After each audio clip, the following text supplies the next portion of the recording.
വേദിയെ ക്ഷണിക്കുന്നു.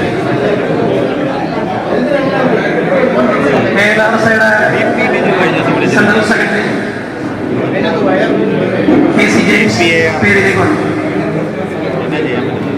Central president മണിസാറിന്റെ വേദിയെ ക്ഷണിക്കുന്നു. ഈ യോഗത്തിന് ഔപചാരികമായി സ്വാഗതം പറയുന്നതിന് general secretary MP Suresh.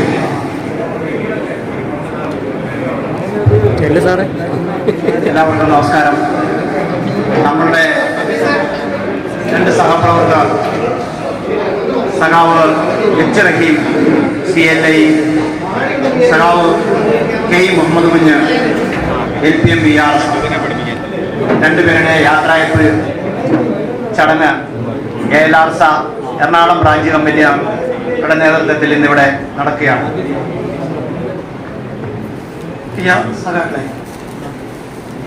ALRSA അനവധി പോരാട്ടങ്ങളിലൂടെ ജീവനക്കാരുടെ മനസ്സിൽ ഇടം നേടിയ സംഘടനയാണ്. ആ സംഘടനയുടെ പോരാട്ടങ്ങളിലൂടെ നമ്മളെ നയിച്ച, ആ പോരാട്ടങ്ങളിൽ നമുക്കൊപ്പം നടന്ന ഒരു തലമുറയിലെ ചില കണ്ണികളാണ് നമ്മളോട് വിട പറഞ്ഞ് ഇന്ന് പെൻഷനേഴ്സായി മാറുന്നത്. നമുക്കറിയാം, ഇറാനിൽ ബോംബ് വീണാൽ ഇവിടെ ഗ്യാസ് കിട്ടാതാകും. നമ്മൾ അനുഭവിച്ചതാണ്. അതുകൊണ്ട് എവിടെ നടക്കുന്ന സമരങ്ങൾക്കും നമ്മുടെ സമരങ്ങൾക്കും അത് പിന്തുണയായിട്ട് മാറുക തന്നെ ചെയ്യും. ലോക്കോ റണ്ണിംഗ് സ്റ്റാഫിന്റെ സമരങ്ങൾ നടക്കുന്നുണ്ട് എങ്കിൽ തീർച്ചയായും അത് ലോക്കോ റണ്ണിംഗ് സ്റ്റാഫ് റിട്ടയർ ആകുന്ന ആളുകളുടെ പെൻഷനെയും അത് ബാധിക്കുക തന്നെ ചെയ്യും എന്നുള്ള പരസ്പര ബോധത്തോടു കൂടി നമുക്ക് ഈ സമര ചരിത്രം ഇവിടെ പറയാനുള്ള ചരിത്രമാണ്. ആ സമര ചരിത്രങ്ങൾ വീണ്ടും നമുക്ക് തുടരാം എന്ന് പറഞ്ഞുകൊണ്ട് കൂടുതൽ സമരോത്സവമായ വിശ്രമ ജീവിതം ഉണ്ടാകട്ടെ എന്ന് ആശംസിച്ചുകൊണ്ട് എന്റെ വാക്ക് നിർത്തുന്നു. നന്ദി.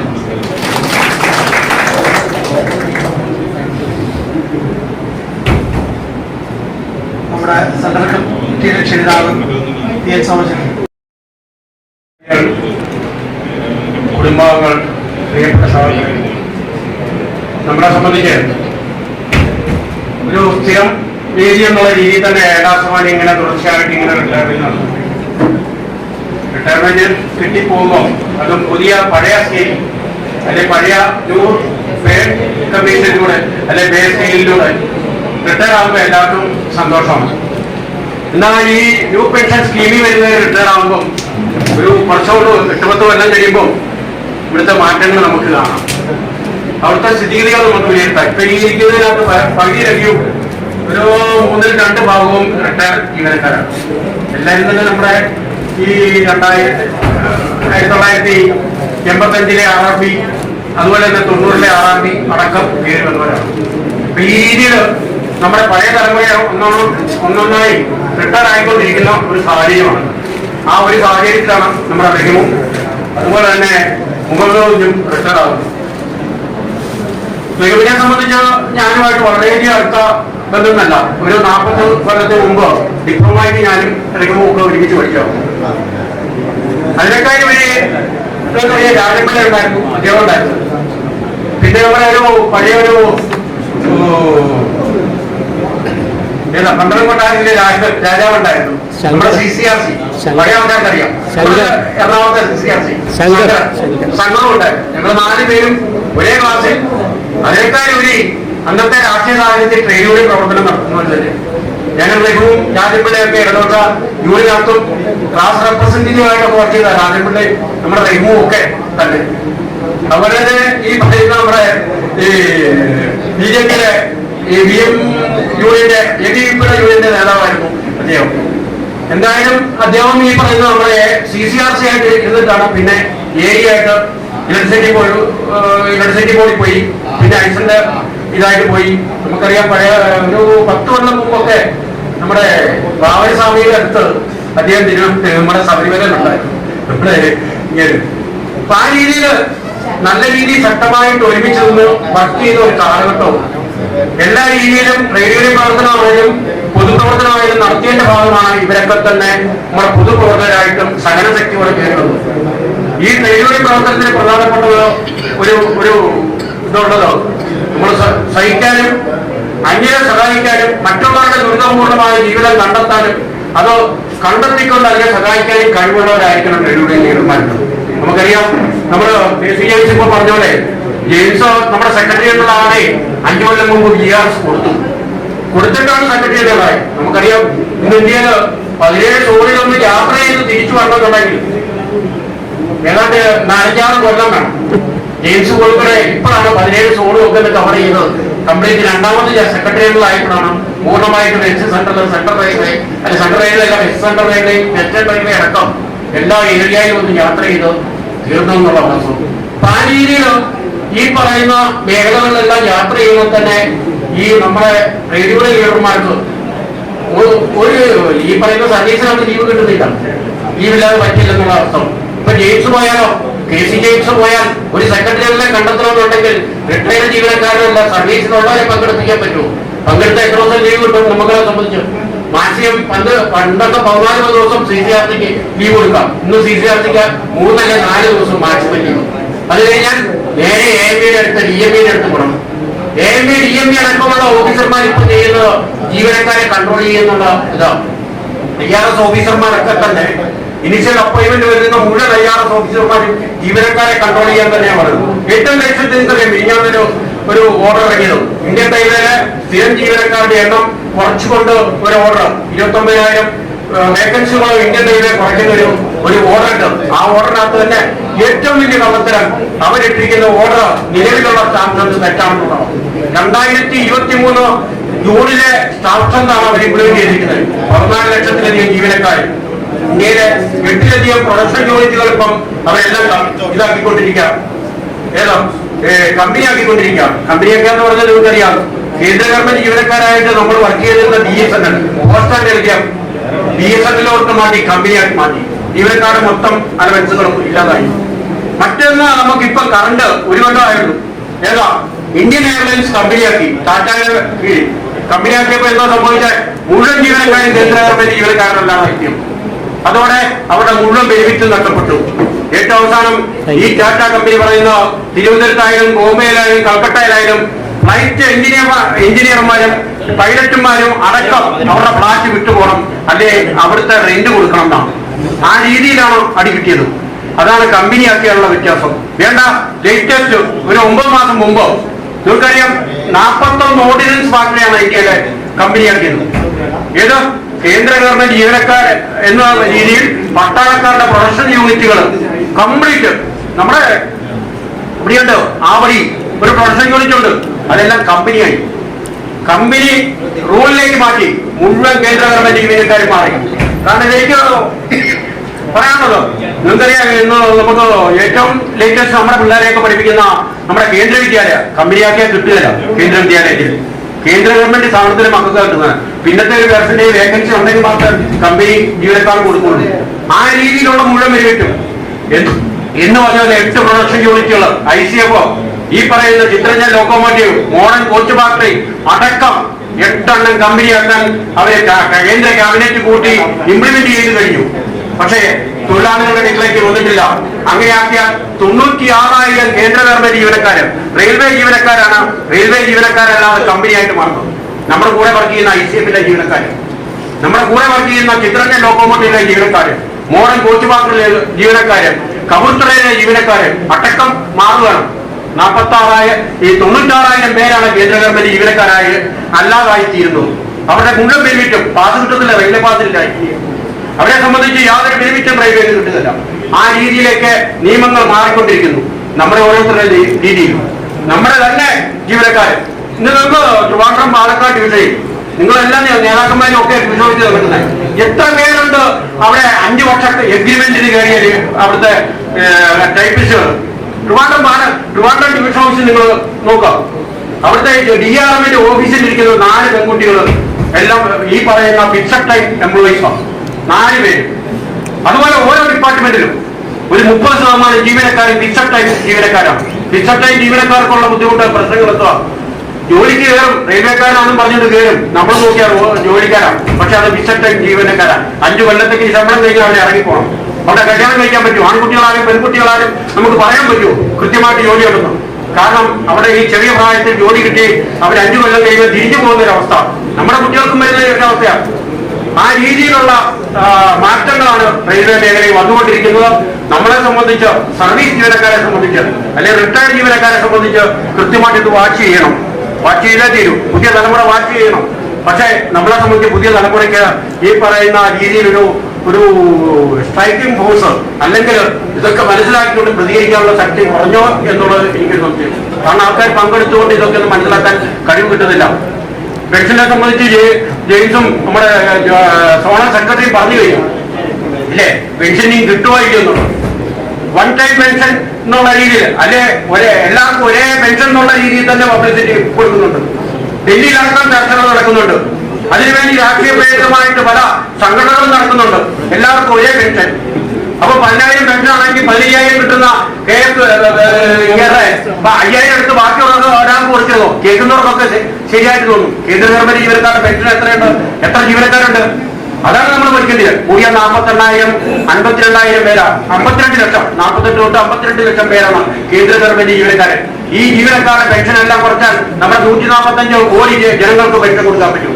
ഇല്ല എന്നുള്ള വാക്കോ ഇതൊരു തട്ടിപ്പിന്റെ ഭാഗമാണ്. നമുക്കെതിരെ പെൻഷൻ ഉള്ളവർക്കെതിരെ, സർവീസ് ജീവിതത്തിലെ പെൻഷൻ മേടിക്കുന്നവർക്കെതിരെ പോരാടാൻ ഒരു വിഭാഗം ജനങ്ങളെ അണിനിരത്തുക, അവരിലൂടെ നമ്മളെ ഫൈറ്റ് ചെയ്യിക്കുക. ഈ ഒരു സാഹചര്യത്തിലാണ് ഇപ്പം നമ്മളെയൊക്കെ സർവീസ് ജീവനക്കാരെ ഇരിക്കുന്നത്. അത് കേന്ദ്രമായാലും സംസ്ഥാന ഗവൺമെന്റ് ആയാലും വേക്കൻസികൾ ഫില്ലപ്പ് ചെയ്യാതെ ഇപ്പം തന്നെ 1.25 ലക്ഷം ജീവനക്കാര് നമ്മുടെ ഒഴിവുണ്ട്. നമ്മുടെ ലോക്കോ പൈലറ്റുമാര് ഇപ്പം തന്നെ 19,000 ട്രെയിനിങ്ങിന് വിളിച്ചിട്ടോ പല സോണിലും ട്രെയിനിങ് നടക്കുന്നില്ല. അതാണ് വാസ്തവം. ആദ്യത്തേതോ അത് കഴിഞ്ഞ് 11,000 വിളിച്ചു. 1/25 11,000 അല്ല 10,000 9,790 പേരെ വിളിച്ചു.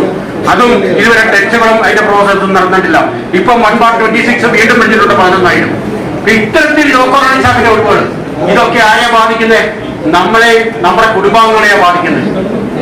നമുക്ക് ഈ പറയുന്ന വർക്കിംഗ് വേഴ്സ് ഇപ്പൊ മെമ്മോറാണ്ടം നിങ്ങളൊന്ന് വായിച്ചു നോക്കിയാൽ അറിയാം. വർക്കിംഗ് വേഴ്സിന്റെ 14 മണിക്കൂറിനകം കഴിഞ്ഞ മാസം 1/4/2026 കണക്കാണ് കൊടുത്തിരിക്കുന്നത്. വെറും ഈ കറണ്ട് ആയിട്ടുള്ള വർക്കിംഗ് വേഴ്സ് 670 പേരാണ് 16 മണിക്കൂർ കൂടുതൽ വർക്ക് ചെയ്ത ടയർഡായ കൃത്യം കണക്കുള്ളത്. ആ കണക്ക് തന്നെ അവര് മിസ്റ്റേക്ക് ചെയ്തുകൊണ്ടിരിക്കണം. കണക്ക് തന്നെ രണ്ടാക്കി മാറ്റിക്കൊണ്ടിരിക്കുകയാണ്. കാരണം CMS ഇല്ലാത്തൊരു കണക്ക് കാണിച്ചുകൊണ്ട് ഒരു ഡ്യൂട്ടിയെ 2 ഡ്യൂട്ടിയാക്കി മാറ്റി വർക്കിംഗ് അവേഴ്സ് കുറവാണെന്ന് കാണിച്ചുകൊണ്ടിരിക്കുകയാണ്. ആ രീതിയിലുള്ള പഠനം നടന്നുകൊണ്ടിരിക്കുകയാണ്. അവർ നടത്തിക്കൊണ്ടിരിക്കുന്ന സാഹചര്യത്തിലാണ് നമ്മൾ നിന്നത്. അപ്പം ഈ ജോലി സമയം അല്ലെ വേക്കൻസികൾ കൂടുമ്പോൾ നമ്മളെ സംബന്ധിച്ച് വർക്കിംഗ് അവേഴ്സ് കൂടുന്നു, നമ്മുടെ റെസ്റ്റ് ഇല്ലാതാകുന്നു, കുടുംബത്തോടൊപ്പം ജീവിക്കാനുള്ള സമയം കുറയുന്നു, നമ്മുടെ കുട്ടികളെ നോക്കാൻ പറ്റുന്നില്ലാതെ വരുന്നു, നമുക്ക് എന്തെല്ലാം ബുദ്ധിമുട്ടുകൾ വരുന്നു. അതിനേക്കാൾ ഉപരിയാണ് ആരോഗ്യസ്ഥിതി. ഇതിപ്പോ ഒരു 50 വയസ്സ് കഴിഞ്ഞ എല്ലാവർക്കും തന്നെ ഈ ഷുഗർ, പ്രഷർ, കൊളസ്ട്രോൾ അടക്കം വന്നിരിക്കുകയാണ്. മറ്റു ജീവനക്കാരെ പോലെയല്ല, ഒരു ക്ലറിക്കൽ വർക്കിനെ പോലെയല്ല. ഫിസിക്കലി നമുക്കൊരു എക്സസൈസ് നടത്താനുള്ള സമയമില്ല. ആരോഗ്യസ്ഥിതി നമ്മളെ സംബന്ധിച്ച് 50 വയസ്സ് കഴിഞ്ഞാൽ നമുക്ക് കുറയുന്നു. 55 വയസ്സ് കഴിഞ്ഞാൽ അത് കൂടുതൽ പ്രാധാന്യമാകുന്നു. നമുക്കറിയാം, നമ്മുടെയൊക്കെ ഗ്രേഡിടുമ്പം 55 വയസ്സ് കഴിഞ്ഞാൽ എല്ലാവരെയും ബി ഗ്രേഡിലേക്കായിരുന്നു. MP മെയിലായാലും സൂപ്പർ ഫാസ്റ്റ് ആയാലും അത് എല്ലാവർക്കും കൊടുത്തിരിക്കുന്ന നിർദ്ദേശം. 55 കഴിഞ്ഞാൽ നീ ഫിറ്റല്ല എങ്കിലും ബി ഗ്രേഡ് തന്നുകൊണ്ട് വണ്ടി ഓടിപ്പിക്കുക. എന്തെങ്കിലും വന്നാൽ അത് ബി ഗ്രേഡുകാരനാണെന്ന് പറയുക. അവിടെ ആ പ്രായത്തിന്റെ പരിധി വെച്ച് തന്നെ അവരെ ബി ഗ്രേഡ് ആക്കുന്ന രീതി, ആ രീതിയിലുള്ള പ്രവർത്തന ശൈലിയാണ് ഇന്ന് നടന്നുകൊണ്ടിരിക്കുന്നത്. അതുകൊണ്ട് തന്നെ റെയിൽവേ മേഖലയിൽ ലോക്കോ റണ്ണിംഗ് സ്റ്റാഫിന് അല്ലെങ്കിൽ മറ്റു ജീവനക്കാർക്ക് എല്ലാം നേരിടുന്ന കൂടുതൽ പ്രശ്നങ്ങൾ ലോക്കോ റണ്ണിംഗ് സ്റ്റാഫ് നേരിടുന്നുണ്ട്. നമ്മുടെ പെൻഷൻ നിലനിർത്താനും നമ്മുടെ കുടുംബങ്ങളുടെ ജീവിതം സുരക്ഷിതമാക്കാനുമുള്ള പ്രവർത്തനം നമ്മുടെ വേണം. ആ ഒരു സാഹചര്യത്തിലാണ് നമ്മുടെ 2 ലോക്കോ പൈലറ്റുമാർ ഇവിടെ റിട്ടയർ ആവുന്നത്. ജെയിംസിനെ നമ്മുടെ റിവിനെ സംബന്ധിച്ച് ഞാൻ പറഞ്ഞു, എന്റെ കൂടെ 3 കൊല്ലം പഠിച്ചു. അതിനേക്കാളും ഒരു നമ്മുടെ KP വർഗീസ് പറഞ്ഞോടെ ഏറ്റവും കൂടുതൽ ലോക്കോ റണ്ണിംഗ് സ്റ്റാഫ് നേരിടുന്ന ബുദ്ധിമുട്ട് സഹിക്കുന്ന ഒരു കാറ്റഗറിയാണ് ഗുഡ്സ്, LP ഗുഡ്സ്. ആ LP ഗുഡ്സ് 19 കൊല്ലം വർക്ക് ചെയ്യുക എന്ന് പറഞ്ഞാൽ തന്നെ ഏതാണ്ട് ഒരാളുടെ 35 കൊല്ലത്തെ സർവീസ് ഒരുമിച്ച് തീരുന്നതിന് തുല്യമാണ്. അതാണ് സ്ഥിതി. 35 കൊല്ലം ഒരുമിച്ച് വർക്ക് ചെയ്യുന്നതിന് തുല്യമാണ് ഈ 18 വർഷം. എന്നിട്ടും ആരോഗ്യസ്ഥിതി നിലനിന്നുകൊണ്ട് ഈ പറയുന്ന 60 വയസ്സ് തികയ്ക്കുക എന്ന് പറയുന്നത് വളരെ ഭാഗ്യവാൻ തന്നെയാണ്. അതാണ് എനിക്ക് പറയാനുള്ളത്. ഭയങ്കര ഭാഗ്യമാണ്. ഉച്ചയിലൊക്കെ ഈ 19 കൊല്ലം എങ്ങും ഒറ്റയ്ക്കും ഈ പറയുന്ന ഭക്ഷണം കഴിക്കാതെ, വെള്ളം കുടിക്കാതെ, അല്ലെ ഈ ഇന്റർനെറ്റ് സമയവും ഒക്കെ വർക്ക് ചെയ്യുന്ന ഒരു ജീവനക്കാരെന്ന് പറയുന്നത് ഭയങ്കര ടൈറ്റ് തന്നെയാണ്. ആ ഒരു സമയം നമുക്ക് ഫാമിലിയെ നോക്കാൻ പറ്റുമോ, വീട്ടിലേക്ക് വരാൻ പറ്റുമോ, ഒന്നും വരാൻ പറ്റുന്നില്ലാത്തൊരു സാഹചര്യം. ആ രീതിയിൽ ഹാർഡ് വർക്ക് ചെയ്തിരുന്നു. അതിനൊക്കെ ഇത് ഉപരി ഒരു സഖാവ് എന്ന നിലയ്ക്കാൾ ഉപരി അദ്ദേഹം എന്നോടൊപ്പം ഒരു ഇടദോഷ പ്രവർത്തകൻ എന്ന നിലയ്ക്ക് എല്ലാ രീതിയിലും കോഴിക്കോട് ബന്ധപ്പെടുന്ന ഒരു നേതാവായിരുന്നു ഈ എച്ചറയും ഒരു ഇടതുപക്ഷ പ്രവർത്തകൻ. അതിനേക്കാൾ ഉപരി എന്നോടൊപ്പം പ്രവർത്തിക്കുന്ന ഒരു പ്രവർത്തകനായിരുന്നു. അതിൽ നിങ്ങൾക്ക് അറിയാം, ആ രീതി പ്രവർത്തിക്കുന്ന ഒരു വ്യക്തിയാണ്. അതുകൊണ്ട് തന്നെ ഏത് മനുഷ്യത്വം ഏത് രീതിയിലും എള്ളയായിട്ട് 2 കൊല്ലമായെങ്കിലും ഒരു തൊഴിലാളിയെ ഉപദ്രവിക്കാതെ തന്നെ ആ സർവീസ് പീരീഡ് പൂർത്തീകരിക്കാൻ അദ്ദേഹത്തിന് കഴിഞ്ഞിട്ടുണ്ട്.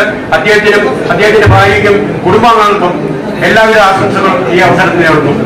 അതിനോടൊപ്പം നമ്മുടെ കുഞ്ഞിന്റെ അതിനു മുമ്പ് തന്നെ നമ്മുടെ ഡിവിഷനിലെത്തി ഇവിടെ തന്നെ ഫുൾ ടൈം ഉണ്ട്. നമ്മളോടൊപ്പം തന്നെ ഫുൾ ടൈം ആലുവ പ്രദേശത്ത് ജീവിക്കുന്നുണ്ട്. ഇവിടെ തന്നെ എറണാകുളത്ത് സ്ഥിരം താമസമാക്കിയിരിക്കുന്ന കുഞ്ഞിനെ സംബന്ധിച്ച് 2 കുട്ടികളുണ്ടെങ്കിലും ഒരാൾ ഡോക്ടറാണ്, MD പഠിക്കുന്നു. എനിക്ക് പല പ്രാവശ്യമായിട്ട് പല കാര്യങ്ങളിലും ബന്ധപ്പെട്ടാൽ കഴിഞ്ഞിട്ടുണ്ട്. എന്തൊക്കെയായാലും അദ്ദേഹത്തിന് ഈ പറയുന്ന 60 വയസ്സ് കഴിഞ്ഞ് കൃത്യമായിട്ട് സർവീസ് പൂർത്തിയായി അംഗീകരിച്ച് നമ്മുടെ ലോക്കൽ റണ്ണിംഗ് സ്റ്റാഫ് തന്നെ റിട്ടയർ ആകാൻ ഭാഗ്യം കിട്ടിയ ഒരു ജീവനക്കാരനാണ്. അദ്ദേഹത്തിന്റെ കുടുംബാംഗങ്ങൾക്കും എല്ലാവിധ ഭാവങ്ങളും നേർന്നുകൊണ്ട് ഞാൻ നിർത്തുന്നു. അഭിവാദ്യങ്ങൾ.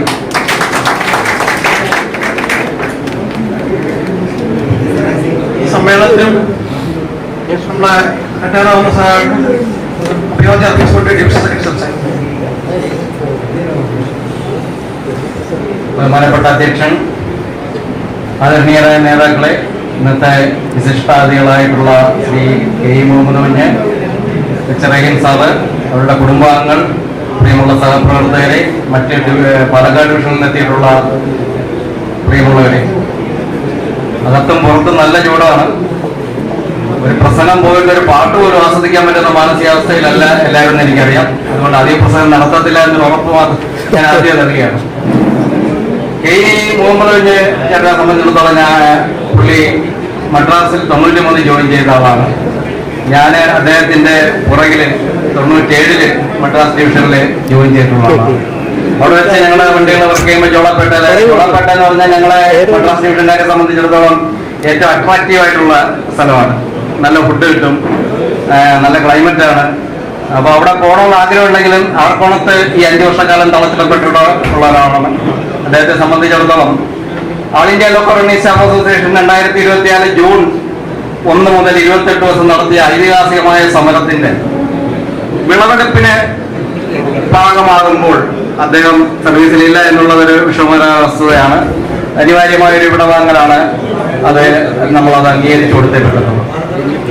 റഹീം സാറിനെ സംബന്ധിച്ച് പറയുമ്പോൾ അദ്ദേഹം സംഘടനയുടെ നേതൃത്വത്തിൽ പ്രവർത്തിച്ചിട്ടുള്ളതാണ്. കൊല്ലം ബ്രാഞ്ച് പ്രസിഡന്റ് ആയിരുന്നു. ഞാൻ ഡിവിഷണൽ ജോയിന്റ് സെക്രട്ടറി ആയിരിക്കുന്ന കാലഘട്ടത്തിൽ കൊല്ലം ബ്രാഞ്ച് പ്രസിഡന്റ് ആയിരുന്നു. എനിക്ക് ഒരുപാട് കാര്യങ്ങൾ പറയാനുണ്ട്. പക്ഷേ ഞാൻ അദ്ദേഹത്തെ കുറിച്ച് ഞാനൊന്നും പറയുന്നില്ല. ALRSയുടെ എക്കാലത്തെയും ആദരണീയനായ നേതാവ് GSS സാറിനെ ഞാൻ ഞായറാഴ്ച തികച്ച് യാദൃശ്യമായി കൊല്ലത്ത് വെച്ചുകൊണ്ട് അപ്പൊ അത് ഇങ്ങോട്ട് ചോദിച്ചു, നമ്മളെ റെയിൻ പോവുകയാണല്ലേ, നമ്മൾ സാറേ അവിടെ പോവാണ്. ഇപ്പൊ പുള്ളി പറഞ്ഞത് വളരെ കാര്യപ്രാപ്തിയുള്ള ഒരു നേതാവായിരുന്നു അദ്ദേഹം. കാര്യം എന്ന് പറഞ്ഞാല് 1974 സമരത്തിന്റെ 50ാം വാർഷികത്തിൽ ആ സമരത്തിൽ റെയിൽവേ സമരത്തിൽ പങ്കെടുത്ത എല്ലാവരെയും ആദരിക്കുന്ന ഒരു ചടങ്ങ് കൊല്ലത്തെ അടക്കുകയുണ്ടായി. ആ ചടങ്ങില് വളരെ അദ്ദേഹത്തിന് പോലും ഓർമ്മയില്ലായിരുന്ന അല്ലെങ്കിൽ അജ്ഞാതമായിരുന്ന ആ സമരത്തെ കുറിച്ചുള്ള വിശദമായ കാര്യങ്ങൾ അദ്ദേഹം തന്റെ റഹീം സാറ് തന്റെ പ്രസംഗത്തിൽ പറയുകയുണ്ടായി. അപ്പൊ അദ്ദേഹത്തിന്റെ ഇനിയും ഈ നമ്മുടെ റെയിൽവേ സംഘടനയുമായി ALRSയുമായി ബന്ധപ്പെട്ട് തുടർന്ന് അദ്ദേഹത്തിന്റെ സേവനം നമുക്ക് ആവശ്യമുണ്ട്. എല്ലാവിധ ആശംസകളും അദ്ദേഹത്തിന്റെ കുടുംബത്തെ അറിയിക്കണം എന്നിവിടെ GSS സാർ പറഞ്ഞിട്ടുണ്ട്. ഞാനത് അറിയിക്കുന്നു. അതുപോലെ തന്നെ ഇവർക്ക് രണ്ടുപേർക്കും ആയുരാരോഗ്യ സൗഖ്യത്തോടെ ഇനിയും ഏറെക്കാലം കഴിയാനുള്ള അവസരം ഉണ്ടാകട്ടെ എന്ന് പറഞ്ഞുകൊണ്ട് 2 കുഞ്ഞു കാര്യങ്ങളൂടെ. ഒന്നാമത്തെ കാര്യം എന്ന് പറഞ്ഞാൽ നമ്മുടെ ഒരു 42 പേര് ALPമാർ പുതുതായിട്ട് സർവീസിലേക്ക് വരുന്നുണ്ട്. ജൂൺ മാസത്തോടെ അവർ വരും. നമ്മളെ ഇത്തരം വേദികൾ, അത് കുടുംബസംഘവുമായാലും റിട്ടയർമെന്റ് പെൻഷൻ ആയാലും ALRS എന്ന സംഘടനയിലെ ഒരു അംഗത്തിന്റെ കുടുംബത്തെ കൂടെ ചേർത്ത് പിടിച്ചുകൊണ്ടുള്ള കെട്ടുറപ്പിനെ മറ്റുള്ളവരുടെ മുന്നിൽ കാണിക്കുവാനും അവരെ നമ്മുടെ ഒരു പാതയിലേക്ക് കൊണ്ടുവരുവാനുള്ള മാതൃകാപരമായ പ്രവർത്തനങ്ങൾ നടത്തുന്ന ഒരു വേദിയായി മാറ്റണം. അതല്ലാത്തുള്ള ചില പ്രവർത്തനങ്ങൾ നമ്മുടെ ഭാഗത്ത് നിന്നുണ്ടാകുന്നുണ്ട്. അതിന്റെ ഒരു വിമർശനം എന്നുള്ള നിലയിലാണ് അത് ആൾക്കാരെ ഉൾക്കൊണ്ടത്. മറ്റൊന്ന്, ഇപ്പൊ 8 മണിക്കൂർ ജോലിക്കായിട്ട് സമരം നടന്നത് എവിടെയാണെന്ന് ചോദിച്ചാൽ എല്ലാവരും പറയാതെ അമേരിക്കയിലെ ചിക്കാഗോയിലാണ് എന്ന് പറയും. പക്ഷെ ഇക്കാലത്ത് തൊഴിലാളികളുടെ വിപ്ലവം നടക്കുന്നത് വാട്സാപ്പ് യൂണിവേഴ്സിറ്റിയിലാണ്. അത് എന്തുകൊണ്ടെന്നാല് കഴിഞ്ഞ ദിവസം നമ്മുടെ ഈ പേ കമ്മീഷനായിട്ട് ബന്ധപ്പെട്ട് മണിസാറും ജെയിംസ് സാറും ഒക്കെ മദ്രാസിൽ പോയുണ്ടായി. അപ്പൊ മുമ്പൊക്കെ എന്ന് പറഞ്ഞാൽ അവരെ അനുഗമിക്കാനൊരു കാര്യങ്ങൾ പഠിക്കാനായാലും അവർക്ക് വേണ്ട സഹായങ്ങൾ ചെയ്യാനും ഒക്കെ ഒരു തള്ളിക്കയറ്റമാണ്. പക്ഷെ ഇപ്പോഴ് എല്ലാവരും ഈ വാട്സാപ്പ് യൂണിവേഴ്സിറ്റിയിലേക്ക് ഒതുങ്ങി അതിലൂടെ തങ്ങളുടെ പേ കമ്മീഷനൊക്കെ കിട്ടുമെന്നുള്ളൊരു പ്രതീക്ഷയിലാണ്. പക്ഷെ വളരെ വെറുതെയാണ്. നമ്മൾ പോരാട്ടങ്ങൾ നയിച്ചെങ്കിൽ മാത്രമേ വരും തലമുറ, ഇനിയിപ്പം മണിസാറിനെയും ജെയിംസ് സാറിനെയും കൊണ്ട് നമുക്ക് മുദ്രാവാക്യം വിളിപ്പിക്കാനും സമരം ചെയ്യിക്കാനും ഒക്കെ പറ്റുന്ന ഒരു കാലഘട്ടമല്ല. ഞാൻ ഓർക്കുന്നു, റോഡിച്ചേട്ടൻ റിട്ടയർ ആയതിനു ശേഷം കാനഡയിലെ മകളുടെ അടുത്ത് പോകുമ്പോഴാണ് ജൂൺ മാസം 1-ാം തീയതി മുതൽ 28-ാം തീയതി വരെ സമരം നടന്നത്. ഒറ്റ ദിവസം പോലും അദ്ദേഹത്തെ ഉറക്കിയിട്ടില്ല. നമ്മളിവിടെ ഓരോ ഇഷ്യൂ ഉണ്ടാകുമ്പോഴും നമ്മൾ അദ്ദേഹത്തെ വിളിക്കും, ഓൺലൈൻ വരും. അപ്പൊ ഇനി അവരെ സംബന്ധിച്ചിടത്തോളം അവരുടെ സർവീസ് കാലയളവ് മുഴുവൻ ഈ സംഘടനയ്ക്ക് വേണ്ടി അവരുടെ എല്ലാ പ്രയത്നം, കുടുംബം ഉൾപ്പെടെ, എനിക്കൊന്ന് കുടുംബത്തിൽ വളരെ കുറച്ച് സമയം മാത്രമേ അവരുടെയൊക്കെ കുടുംബത്തിൽ ചെലവഴിക്കാനായിട്ട് അവർക്ക് കിട്ടിയിട്ടുള്ളൂ. ഇനിയും നമ്മൾ അവരെ അത്തരത്തിൽ ബുദ്ധിമുട്ടിക്കുന്നത് ശരിയല്ല. അവരുടെ ബൗദ്ധികമായ ഇത് നമുക്ക് ആവശ്യമുണ്ടെങ്കിൽ പോലും അവരെ, അല്ലെങ്കിൽ ആ പ്രവർത്തനങ്ങൾക്ക് പോകുമ്പോൾ അവരോടൊപ്പം പോകാൻ, അവസാനം സോണൽ സെക്രട്ടറിയാണ് 2 ദിവസത്തെ ലീവ് എടുത്ത് അവര് മണിസാറിനൊപ്പം പോയത്. അതുകൊണ്ട് വാട്സാപ്പ് വിപ്ലവം നമുക്ക് എല്ലാ ആനുകൂല്യങ്ങളും നേടിത്തരുമെന്ന് ആരും ധരിക്കരുത്. ഈ 2024 ജൂൺ 1 മുതൽ ഉള്ള സമരം നമ്മൾ തുടങ്ങിയില്ലായിരുന്നെങ്കിൽ ഇന്നും ഒരു അപ്പോയിന്റ്മെന്റുമായി ബന്ധപ്പെട്ട് റെയിൽവേയിൽ ഒന്നും നടക്കില്ലായിരുന്നു എന്നുള്ളതാണ് യാഥാർത്ഥ്യം. മറ്റെല്ലാ ഡിപ്പാർട്ട്മെന്റിലെ കാര്യങ്ങൾ നമുക്കറിയുന്നു. ഗേറ്റുകളിലൊക്കെ എക്സ് സർവീസ് ഹോംമാരാണ് വർക്ക് ചെയ്യുന്നത്. മറ്റ് ഡിപ്പാർട്ട്മെന്റുകളിൽ വളരെ കഷ്ടമാണ് സ്ഥിതി. ഒരാളെ പോലും നമ്മളൊരു റീ എൻഗേജ്മെന്റ് വഴി നമ്മുടെ റണ്ണിംഗ് കേഡറിൽ നിർക്കാൻ നമ്മൾ സമ്മതിച്ചിട്ടില്ല. അത് നമ്മുടെ ശക്തി കൊണ്ടാണ്. ആ ശക്തി വെറുതെ ഉണ്ടാകുന്നതല്ല, കൂട്ടായ്മയിൽ നിന്നുണ്ടാകുന്നതാണ്. അത്തരം കൂട്ടായ്മകളിലേക്ക് മടങ്ങി വരണം. വാട്സാപ്പ്, സാമൂഹ്യ മാധ്യമങ്ങളിലെ പ്രചാരണങ്ങളൊന്നും വേണ്ടെന്നല്ല പറയുന്നത്. ഞാൻ അതിനെതിരുമല്ല.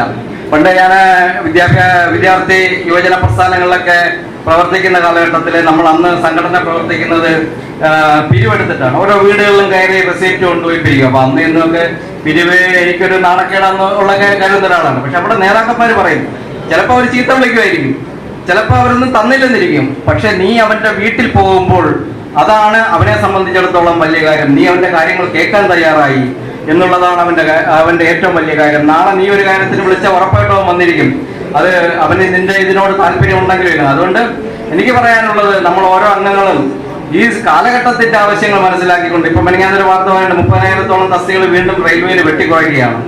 ആ ഒരു കാലഘട്ടത്തിൽ ഈ സംഘടന, നമ്മളെ ഈ പ്രസ്ഥാനം നിലനിൽക്കാൻ, റണ്ണിംഗ് കേഡറിന്റെ അവകാശങ്ങൾ നേടിയെടുക്കാൻ, പോരാട്ടങ്ങൾ നയിക്കുവാൻ എല്ലാവരും ഒറ്റ മനസ്സോടെ മുന്നിട്ടിറങ്ങണമെന്ന് മാത്രം പറഞ്ഞുകൊണ്ട് ഒരിക്കൽ കൂടി ഇവർക്ക് എല്ലാവിധ ആശംസകളും അറിയിച്ചുകൊണ്ട് നിർത്തുന്നു. അഭ്യർത്ഥന. പെൻഷൻ സെല്ലിന്റെ ഭാരവാഹിയുമായ ജെ വേണുഗോപാൽ.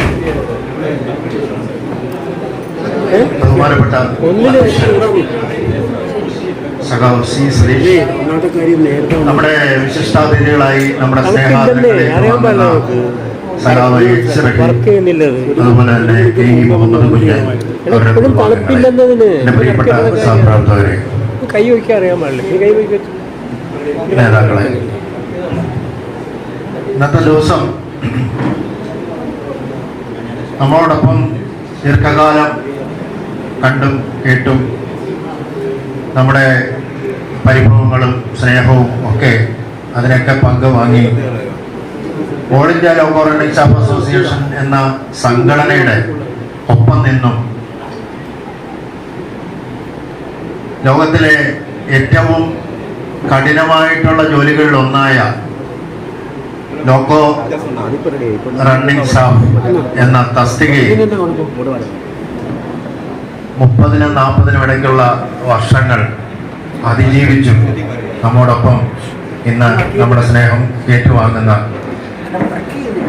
ശ്രീ റഹീം, അതുപോലെ തന്നെ മുഹമ്മദ് കുഞ്ഞ്, അവർക്ക് എല്ലാവിധ സ്നേഹാദരങ്ങളും ആദ്യമായിട്ട് ഞാൻ അർപ്പിക്കുകയാണ്. ഞാനിവിടെ ശരിക്കും പറഞ്ഞു കഴിഞ്ഞാൽ 2 റോളിലാണ് നിൽക്കുന്നത്. ഒന്ന് all India loco running staff അസോസിയേഷന്റെ ഒരു പ്രവർത്തകൻ എന്ന നിലയിലും ആത്യന്തികമായിട്ട് LRSA തന്നെയാണ്. രണ്ടാമത്തെ പെൻഷൻ സെല്ലിന്റെ ഒരു പ്രവർത്തകൻ എന്ന നിലയിലാണ്. എനിക്ക് പകരം സംസാരിക്കാനിരുന്നത് ശ്രീ PJ ജോസഫ് ആയിരുന്നു. അദ്ദേഹത്തിന് എന്തോ അസൗകര്യമുള്ളതുകൊണ്ട് ഞാൻ സംസാരിക്കുന്നത്. കെ മുഹമ്മദ് കുഞ്ഞിനെ പറ്റി പറയുമ്പോൾ എക്കാലവും എൻ്റെ മനസ്സിൽ പറയാൻ ഉദ്ദേശിക്കുന്ന ഒരു കാര്യം എന്ന് പറഞ്ഞു കഴിഞ്ഞാൽ, ഇത്രയും ഈ ലാളിത്യം നിറഞ്ഞ, അതായത് കൗമാരത്തിൻ്റെ ഒരു ദിശയിൽ നിന്ന് ബസ് കിട്ടാത്ത ഒരു വ്യക്തിയായിട്ടാണ് ഞാൻ മുഹമ്മദ് കുഞ്ഞിനെ കണ്ടിരിക്കുന്നത്. എപ്പോൾ കണ്ടാലും ഒരു കുട്ടിയോടെന്ന പോലെ എനിക്ക് സംസാരിക്കാൻ തോന്നാറുണ്ട്. കഴിഞ്ഞ ദിവസം പെൻഷൻ സെല്ലിൻ്റെ ഓഫീസിൽ പെൻഷൻ പേപ്പർ ശരിയാക്കാനായിട്ട് വന്നപ്പോഴാണ് ഞാൻ ഞെട്ടിയത്. ഇദ്ദേഹം പെൻഷനാവുകയാണ്. സത്യം പറഞ്ഞാൽ വലിയ അത്ഭുതമായി പോയി. എന്തായാലും ദീർഘമായ നാൾ സേവനം ചെയ്തിട്ട് തന്നെയാണ്, VRS ഒന്നും അല്ല എന്ന് ഞാൻ മനസ്സിലാക്കി. എനിക്ക് അസൂയ തോന്നുന്നുണ്ട്. കാരണം ആരോഗ്യവാനാണ്. ഈ ആരോഗ്യം എക്കാലവും നിലനിൽക്കട്ടെ. അതുപോലെ തന്നെ സ്നേഹസമ്പന്നനാണ്. ഈ സ്നേഹവും എക്കാലവും നിലനിൽക്കട്ടെ. അതുപോലെ തന്നെ H. റഹീം, അദ്ദേഹവുമായിട്ട് കൂടുതൽ സൗഹൃദ ബന്ധമൊന്നും എനിക്കില്ല. എങ്കിലും പാലക്കാടും ഈറോഡും ഒക്കെ വെച്ച് ധാരാളം സമയങ്ങളിൽ അദ്ദേഹത്തെ കണ്ടിട്ടുണ്ട്. തികച്ച് സൗമ്യനാണ്, വളരെ സൗമ്യനാണ്, നിശബ്ദനാണ്. നിശബ്ദരായവരെ കൂടുതൽ പേടിക്കണമെന്നാണ് പറയുന്നത്. കാരണം നമ്മുടെ കൂട്ടത്തിലുണ്ട്, അദ്ദേഹം ഇവിടെ ഉണ്ടോ എന്നറിയില്ല, ബാബുരാജൻ എന്ന ഒരു സഹമുണ്ടായിരുന്ന ഒരു റിട്ടയർഡായ ചാലക്കുടിക്കാരൻ. വളരെ നിശബ്ദനാണ്. ഇത്രയും നിശബ്ദനായ ഒരാളെ നമ്മുടെ ജീവിതത്തിൽ കാണില്ല. വളരെ കുറച്ച് സംസാരിക്കുകയുള്ളൂ. പക്ഷേ പുള്ളി പേടിക്കുന്ന ഒരു വിഭാഗം ആൾക്കാരുണ്ട്, സ്റ്റേഷൻ മാസ്റ്റർമാരും കൺട്രോളർമാരും. എപ്പോഴാണ് ഈ പുള്ളി ഷട്ട് ഡൗൺ ചെയ്തിട്ട് ഇന്ന റിവേഴ്സൽ എടുത്ത് വലിച്ചെറിഞ്ഞിട്ട് പോകുന്നതെന്ന് പ്രവചിക്കാൻ പറ്റില്ല. 10 മണിക്കൂർ ആയി കഴിഞ്ഞാൽ പിന്നെ നെഞ്ചിരിപ്പാണ്. കൺട്രോളർമാരൊക്കെ പറയുന്നത് ബാബുരാജൻ ലൈനിലുണ്ട്, സൂക്ഷിച്ചാണ് കേട്ടോ, ത്രൂ കൊടുത്തോ, സിഗ്നൽ യാതൊരു കാരണവശാലും പുട്ട്ബാക്ക് ചെയ്തെന്ന് പറയും. എന്ന് പറയുന്ന പോലെ റഹീമും അതുപോലെ ഒരു പോരാളി ആയിരുന്നു എന്നറിയുന്നതിൽ എനിക്ക് വളരെയധികം സന്തോഷമുണ്ട്. നമ്മൾ കൂടുതൽ പുകഴ്ത്തുമ്പോഴത്തേക്കൊരു ടെക്നിക്കൽ പ്രശ്നമുണ്ട്. നമ്മൾ ആളുകൾ കൂടുതൽ പുകഴ്ത്തുന്നത് 3 സന്ദർഭങ്ങളിലാണ്. ഒന്ന്, ഈ ചെറുപ്പകാലത്തെ വിവാഹമൊക്കെ ആലോചിച്ചിട്ട് നമ്മളെ പറ്റി അന്വേഷിക്കുമ്പോൾ നമ്മൾ ആവശ്യമില്ലാതെ അങ്ങ് പുകഴ്ത്തി കൊടുക്കും. കല്യാണമല്ലേ, ചിലപ്പോൾ പണിയും കൊടുക്കാറുണ്ട്, എന്നാൽ പോലും. രണ്ടാമത്തെ എന്ന് പറയുന്നത് റിട്ടയർമെന്റ് ആണ്. ഏറ്റവും സുഖമുള്ള ദിവസമാണ് നമ്മുടെ സർവീസ് ജീവിതം അവസാനിക്കുമ്പോൾ. കാരണം എല്ലാവരും ഇങ്ങനെ നല്ല കാര്യങ്ങൾ ഇങ്ങനെ പറഞ്ഞുകൊണ്ടിരിക്കും. പലരും ഈ ഇവിടെ വന്ന് റിട്ടയർമെന്റ് ഫംഗ്ഷൻ അല്ല ഇങ്ങനെ പുകഴ്ത്തലൊക്കെ കേട്ടിട്ട് പുറകോട്ട് തിരിഞ്ഞ് ആ ബാനറി നോക്കുന്നുണ്ട്, എന്നെ തന്നെയാണോ ഉദ്ദേശിക്കുന്നത്. ആ ഒരു സന്ദർഭങ്ങളൊക്കെ ഉണ്ടായിട്ടുണ്ട്. മൂന്നാമത്തെ അവസ്ഥ എന്ന് പറയുന്നത് നമുക്ക് എല്ലാവർക്കും അറിയാം, അത് പറയുന്നില്ല, നല്ലൊരു മനുഷ്യനായിരുന്നു എന്ന് തുടങ്ങി എല്ലാ പുള്ളിയുടെ നന്മകളെ ഇങ്ങനെ പൊലിപ്പിച്ച് പറയും. അതിന് 3 സന്ദർഭങ്ങളിലാണ്. ഏതായാലും ഈ ഞാൻ പറഞ്ഞ നല്ല വാക്കുകൾ ഇങ്ങനെ വെറുതെ പറഞ്ഞതല്ല, ഇത് സത്യം തന്നെയാണ്. പിന്നെ ഇപ്പൊ പലരും പറഞ്ഞു, നിങ്ങൾ റിട്ടയർ ആയി കഴിഞ്ഞു കഴിഞ്ഞാൽ പൊതുരംഗത്തേക്ക് വരണം, നമ്മുടെ സംഘടനയുടെ എല്ലാത്തിലും വരണം. തീർച്ചയായിട്ടും വരണം. പക്ഷെ ചില അവസരങ്ങളിൽ നമുക്ക് ചില റിജക്ഷൻസ് ഒക്കെ ഉണ്ടാവും. ചിലപ്പോ ചില ഇടങ്ങളിൽ നിന്ന് കേൾക്കാൻ ഇടയാവും, നിങ്ങളൊക്കെ റിട്ടയർഡ് ആയില്ലേ, വീട്ടിൽ ഇരുന്നൂടെ. പക്ഷെ അങ്ങനെ വരുമ്പോ, അങ്ങനെ വല്ലാത്ത വിഷമം വരുമ്പോ ജസ്റ്റ് പെൻഷൻ സെല്ലിലേക്ക് ഒന്ന് വിളിക്കുക, നിങ്ങളുടെ കൂടെ ഞങ്ങളുണ്ട്. എന്ത് പ്രശ്നം ഉണ്ടായാലും ഞങ്ങളുണ്ട്. അത് പെൻഷൻ കിട്ടാത്തതാണെങ്കിലോ അതല്ല മറ്റു പ്രശ്നങ്ങളാണെങ്കിലോ, ഈവൻ മാനസികമായിട്ടൊരു ബുദ്ധിമുട്ട്, ഇത്രയും കാലം നമ്മുടെ കൂടെ വർക്ക് ചെയ്തിരുന്ന ആൾക്കാരൊക്കെ എന്നെ ഇപ്പൊ ഒന്നും മൈൻഡ് ചെയ്യുന്നില്ല, എനിക്കൊരു വിഷമം വരുന്നു, അങ്ങനെ പറഞ്ഞിട്ടുള്ളൊരു വ്യക്തിയുണ്ട്. ഞങ്ങളുടെ കൂട്ടത്തിൽ വന്നിട്ട് പറഞ്ഞിട്ടുള്ളൊരു വ്യക്തിയുണ്ട്, എന്നെ ഇപ്പൊ ആരും കണ്ടു കഴിഞ്ഞാൽ മൈൻഡ് ചെയ്യുന്നില്ല, ഒരു അകൽച്ച. അങ്ങനെ വരുമ്പോഴും നമുക്ക് പെൻഷൻ സെല്ലിന് അത് പരിഹരിക്കാൻ ഒരാളുണ്ട്. തമാശ പറഞ്ഞതല്ല. ആശ്വാസം എന്ന് പറയുന്ന ഒരു സംഘടനയുടെ പ്രവർത്തകയായിട്ട് വർക്ക് ചെയ്യുന്ന നമ്മുടെ ഒരു റിട്ടയർഡ് ലോക്കോ പൈലറ്റിന്റെ മകൾ നമ്മുടെ പെൻഷൻ സെല്ലിൽ ഇടയ്ക്കിടയ്ക്ക് വരും. അവർക്കായിട്ടൊരു ഓഫീസ് സ്പേസ് നമ്മൾ കൊടുത്തിട്ടുണ്ട്. അപ്പൊ അതുകൊണ്ട് ഏത് രീതിയിലുള്ള പ്രശ്നങ്ങളും ഉണ്ടായാൽ പെൻഷൻ സെല്ലിലേക്ക് വരിക. കാരണം പെൻഷൻ എന്ന് പറയുന്നത് ഞാൻ പറഞ്ഞൊരു പരിണാമ അവസ്ഥയാണ്. ഇതുവരെ ഉണ്ടായിട്ടുള്ള പ്രശ്നങ്ങൾ ഒന്നുമല്ല. അപ്പൊ നമ്മളൊക്കെ new pension scheme, old pension scheme, അങ്ങനെ രണ്ട് വേർതിരിവുകളാണുള്ളത്. ഈ ന്യൂ പെൻഷൻ സ്കീം അവർക്ക് കിട്ടുമോ കിട്ടത്തില്ലോ എന്നുള്ള ആശങ്കയാണ് ഭാവിയിൽ. അപ്പൊ പലരും പറയുന്നത് അവർ വലിയൊരു പരാജയമാണ് ന്യൂ പെൻഷൻ സ്കീം. അത് പിന്നെ മോഡിഫൈഡ് പെൻഷൻ സ്കീം ഒക്കെ ആയി. ഓൾഡ് പെൻഷൻ സ്കീംകാർക്ക് ഒരു ഗുണമുണ്ട്, പെൻഷൻ ഉറപ്പാണ്.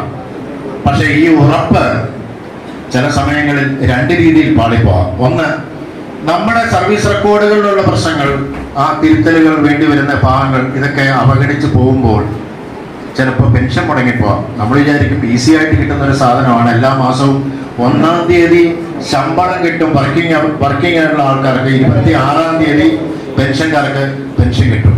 അതങ്ങനെ സ്മൂത്തായിട്ട് കിട്ടും എന്ന് വിചാരിക്കേണ്ട, പ്രശ്നങ്ങളുണ്ടാവാം. നമുക്ക് മാത്രമല്ല, നമ്മൾ മരിച്ചു പോയാൽ നമ്മളെ ആശ്രയിച്ച് ജീവിച്ചിരിക്കുന്നവർക്ക് പ്രശ്നങ്ങളുണ്ടാവും. അപ്പോൾ എല്ലാം വളരെ പെർഫെക്റ്റ് ആയിട്ട് ചെയ്യാനായിട്ട് ഇവിടെ നമ്മുടെ പെൻഷൻ സെല്ലുകാരുണ്ട്. എല്ലാ ബുധനാഴ്ചയും നമ്മളിവിടെ കൂടും. മുഹമ്മദ് കുഞ്ഞിന് തീർച്ചയായിട്ടും വരാം, അടുത്താണ്. റഹീമിനും വരാം. തിരുവനന്തപുരത്തു നിന്ന് വരെ ചില ബുധനാഴ്ചകളിൽ എത്തുന്ന ആൾക്കാരുണ്ട്. അപ്പോൾ അതുകൊണ്ട് ആ പെൻഷൻ സെല്ലെന്ന് പറയുന്ന ഒരു ഒരു ഒരു താവളം നിങ്ങൾക്ക് ആശ്വാസമേകാനായിട്ടുണ്ട്. തന്നെയല്ല, നമ്മൾ പെൻഷനേഴ്സ് ഡേ ഉടൻ തന്നെ ഒരു ദിവസം തീരുമാനിച്ചിട്ട് നമ്മൾ അത് ആഘോഷിക്കും. അതിനകത്ത് മുഴുവൻ പരിപാടികളും, കലാപരിപാടികളും, പാട്ടും ഡാൻസും ഒക്കെ പെൻഷനേഴ്സ് മാത്രമായിരിക്കും. ഞങ്ങൾ പെൻഷൻകാർ മാത്രമായിട്ട് ഒരു അടിപൊളി സംഗമം തന്നെ നടത്താൻ തീരുമാനിച്ചിരിക്കുകയാണ്. ഇതാരോടുള്ള വെല്ലുവിളിയൊന്നും അല്ല, വിചാരിക്കണ്ട. നിങ്ങൾ വരും, നിങ്ങൾക്ക് സ്വാഗതം, തീർച്ചയായിട്ടും സ്വാഗതം. ഓക്കെ, അപ്പോൾ എല്ലാവരുടെ ആശംസകളും ഒരിക്കൽ കൂടി നേർന്നുകൊണ്ട് ഞാൻ എൻ്റെ വാക്കുകൾ നിർത്തുന്നു. നന്ദി, നമസ്കാരം. Branch secretary Radhakrishnan.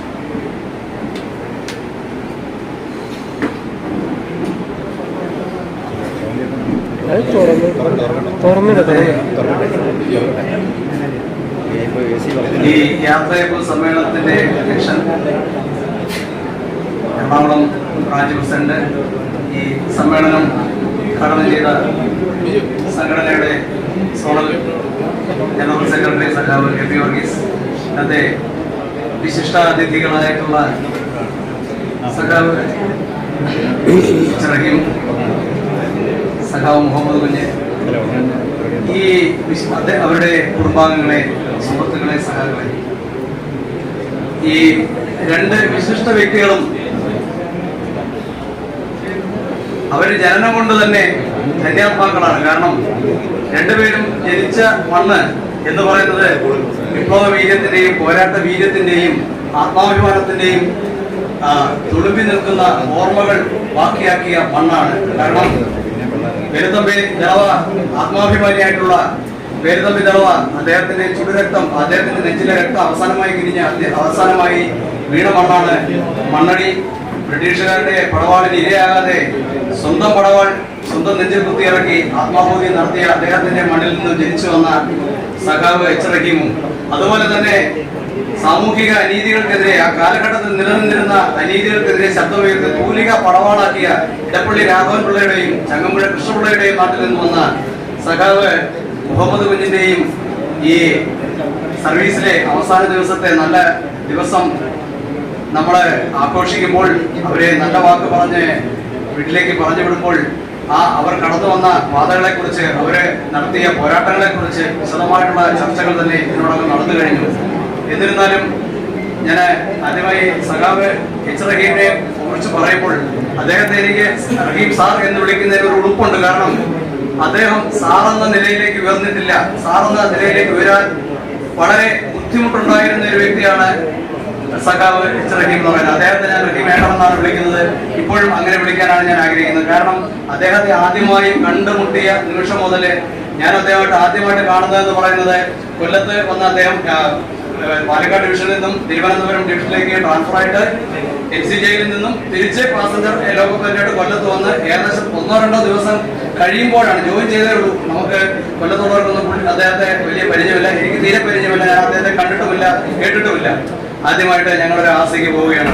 ആ ആർസിക്ക് എറണാകുളം പ്ലാറ്റ്ഫോമിൽ വെച്ചാണ് ഞങ്ങൾ ആദ്യമായിട്ട് കണ്ടുമുട്ടുന്നത്. ആദ്യ കാഴ്ചയിൽ തന്നെ അദ്ദേഹവുമായിട്ട് വളരെയേറെ അടുക്കുവാനും ആ RC കഴിഞ്ഞപ്പോൾ ഞങ്ങൾ ആത്മാർത്ഥമായിട്ടുള്ള സുഹൃത്തുക്കൾ എന്ന നിലയിൽ ഒരു ജ്യേഷ്ഠാനുജൻ എന്നുള്ളതല്ല ആ സ്നേഹബന്ധം ഇന്നും അതേ രീതിയിൽ നിലനിൽക്കുന്നു. ഞങ്ങൾ എല്ലാ കാര്യങ്ങളും പലപ്പോഴും ഫോൺ വഴിയും നേരിട്ടും ചർച്ച ചെയ്യാറുണ്ട്. അങ്ങനെ ഇരിക്കെ പിന്നീട് അദ്ദേഹം കൊല്ലത്തെ ബ്രാഞ്ച് പ്രസിഡന്റായിട്ട് വന്നു. ഈ ബ്രാഞ്ച് പ്രസിഡന്റായിട്ട് വന്ന യഥാർത്ഥത്തിൽ അദ്ദേഹം, ഞാൻ പറയുന്നു, അദ്ദേഹം LA പോയത് CLA ആയിട്ട് പോയത് ALRCയെ സംബന്ധിച്ചിടത്തോളം, കൊല്ലം ബ്രാഞ്ചിനെ സംബന്ധിച്ചിടത്തോളം, വ്യക്തിപരമായി എന്നെ സംബന്ധിച്ചിടത്തോളം വലിയൊരു നഷ്ടമായിരുന്നു എന്ന് പറയാൻ സാധിക്കും. കാരണം ബ്രാഞ്ചിന്റെ പ്രവർത്തനങ്ങൾ ആകെ 4 മാസമാണ്, അദ്ദേഹം 3 മാസത്തിലോളമാണ് അദ്ദേഹം ബ്രാഞ്ച് പ്രസിഡന്റായിട്ട് അവിടെ ഇരുന്നത്. പക്ഷേ അദ്ദേഹത്തിന്റെ ശക്തമായ പിന്തുണയും എല്ലാ സഹായങ്ങളും അദ്ദേഹം ബ്രാഞ്ച് സെക്രട്ടറി എന്നുള്ള നിലയ്ക്ക് എനിക്ക് നൽകിയിരുന്നു. ഞങ്ങൾ കൂട്ടായ തീരുമാനങ്ങളെടുത്ത് മുമ്പോട്ട് പോകുന്നു.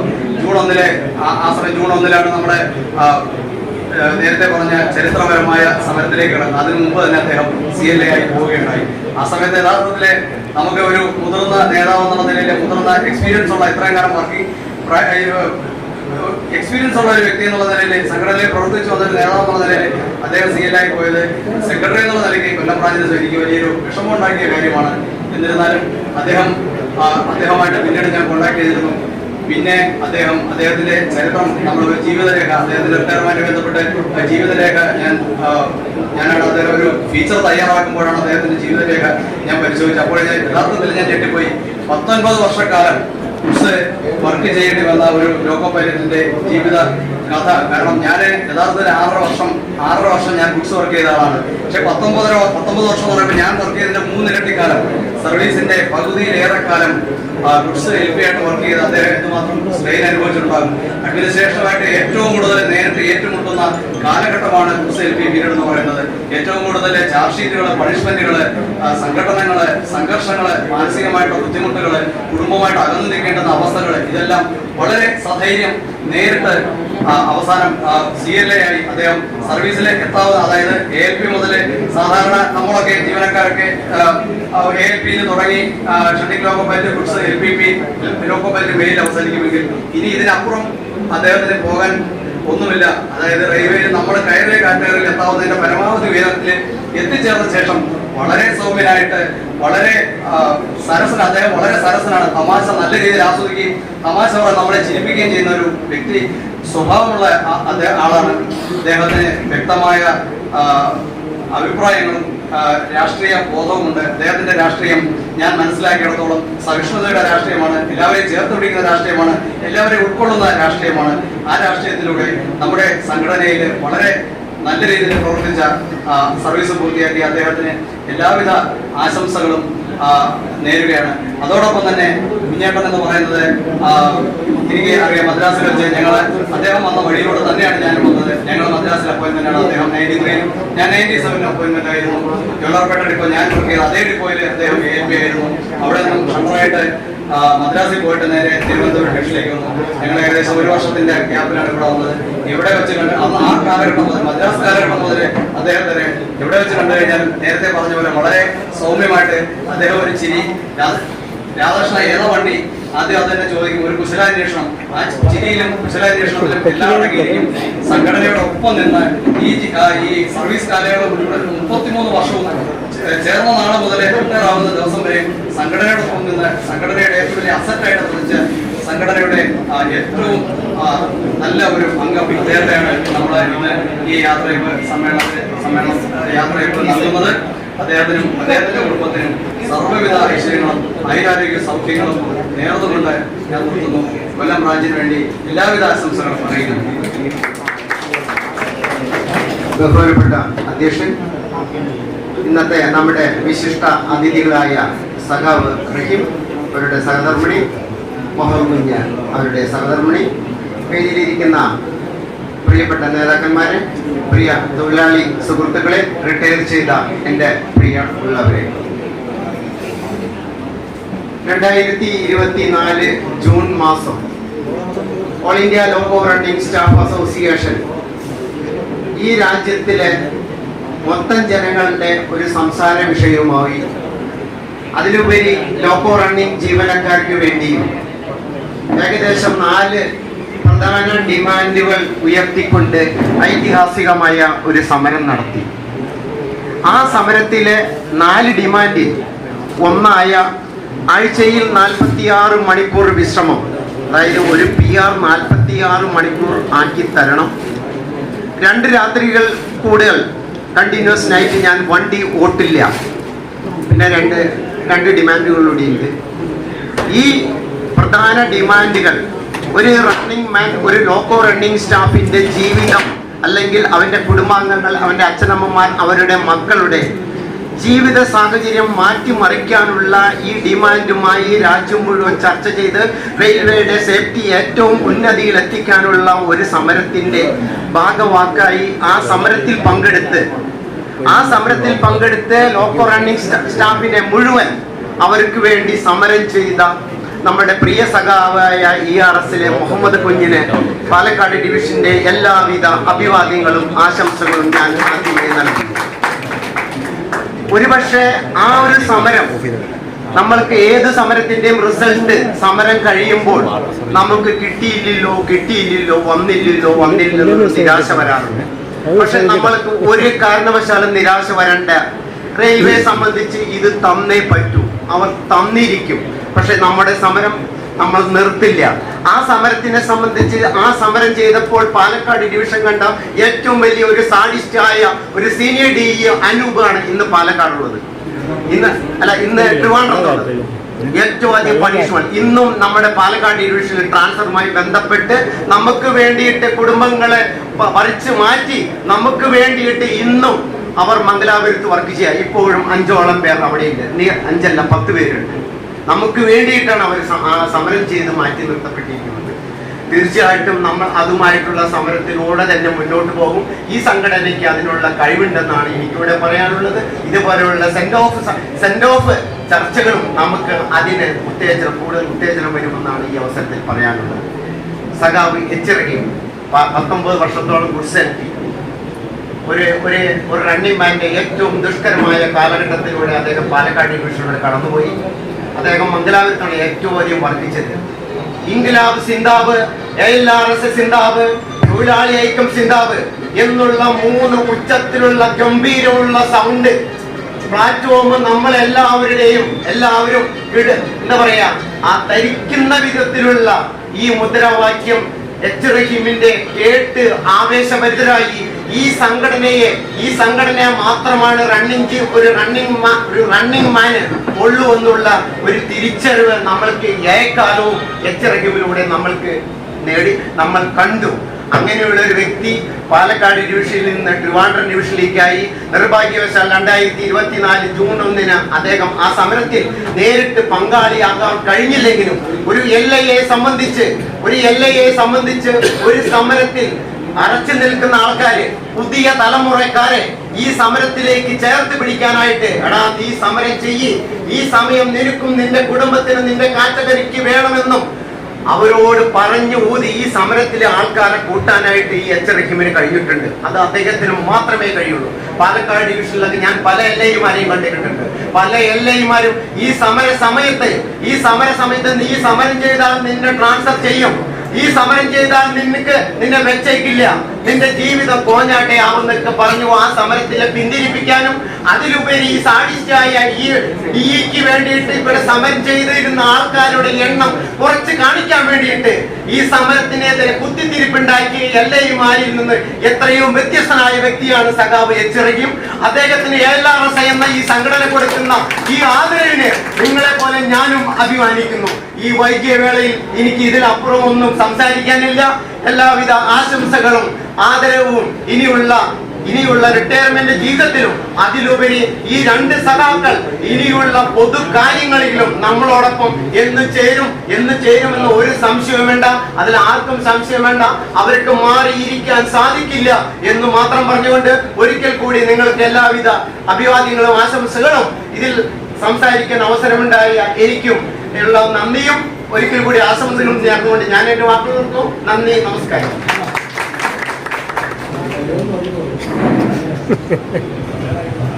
നമ്മുടെ പെൺകരുത്ത്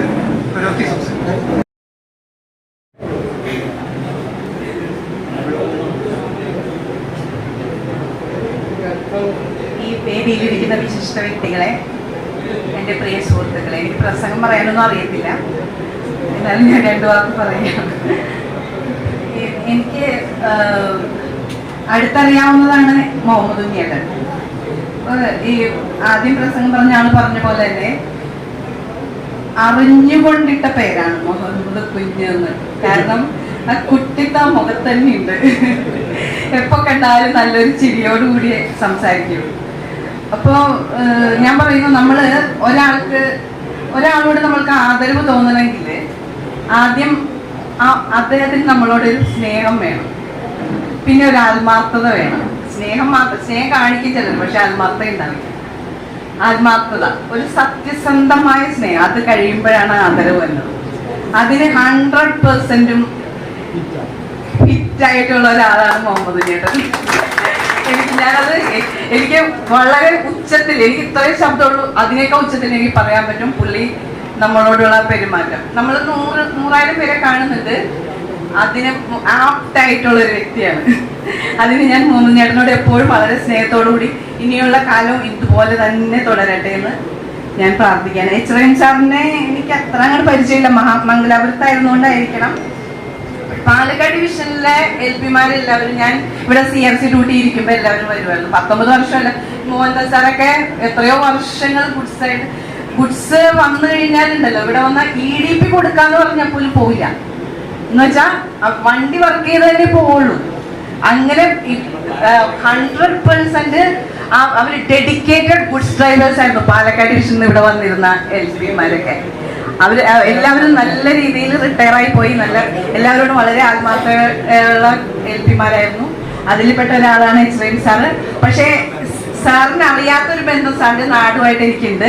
എൻ്റെ മകൾ ഇപ്പൊ അടൂര് പഠിക്കുന്നുണ്ട്, മൗണ്ട് സിയോണിൽ MBBS പഠിക്കുന്നുണ്ട്. അത് മാത്രമേ ഉള്ളൂ. നമ്മളെ മണ്ണടി അവിടെ അടുത്താണ് അല്ലേ സാർ? ഞാൻ അവിടെ ചെല്ലുമ്പോൾ ആ ബസ് കണ്ടിട്ടുണ്ട്. അതെ, ആ ഒരു ബന്ധമുണ്ട്. അത് പിന്നെ സാറിനും ഇനിയുള്ള കാലം നല്ല ഒരു വിശ്രമ ജീവിതം ആശംസിക്കുന്നു. ഇനിയിപ്പോ സാറിന്റെ മുഹമ്മദ് ചേട്ടന്റെ ജീവിതം ഒരു റിട്ടയർമെന്റ് ട്രാക്കിലേക്ക് പോവാണ്. വളരെ 1-2 ബോഗികളുള്ള ഒരു വണ്ടിയാണ്. അവിടെ പച്ചക്കൊടിയും പിടിച്ച് നിൽക്കുന്നുണ്ട് 2 ആളുകള്. അവർക്ക് അതിൽ ഏറ്റവും കൂടുതൽ സമരങ്ങൾ നടക്കുന്നത് ഇവിടെ ഈ ALFCയിലൊന്നും അല്ല, വീടുകളിൽ ഒരുപാട് സമരങ്ങൾ നടക്കുന്നുണ്ട്. അടുക്കളയിലൊക്കെ ഒരുപാട്, ചില ദിവസം മിക്സി സമരം ചെയ്യും, കുക്കർ സമരം ചെയ്യും, ഫ്രിഡ്ജ് സമരം ചെയ്യും. അവിടെയൊക്കെ ആ സമരത്തിലൊക്കെ പങ്കാളികളാകണം, അവരെ സഹായിക്കണം എന്ന് അവരുടെ ഭാഗത്ത് നിന്നുകൊണ്ട് പറഞ്ഞുകൊണ്ട് ഞാൻ ഇവിടെയും വേണം, പക്ഷെ അവിടെയും നന്നായിട്ട് ഇനിയുള്ള കാലം നന്നായി ചെയ്യണം എന്ന് പറഞ്ഞു അതൊരു റിക്വസ്റ്റാണ്. എല്ലാവർക്കും നല്ല ഒരു വിശ്രമ ജീവിതം ആശംസിച്ചോട്ട് നിർത്തുക.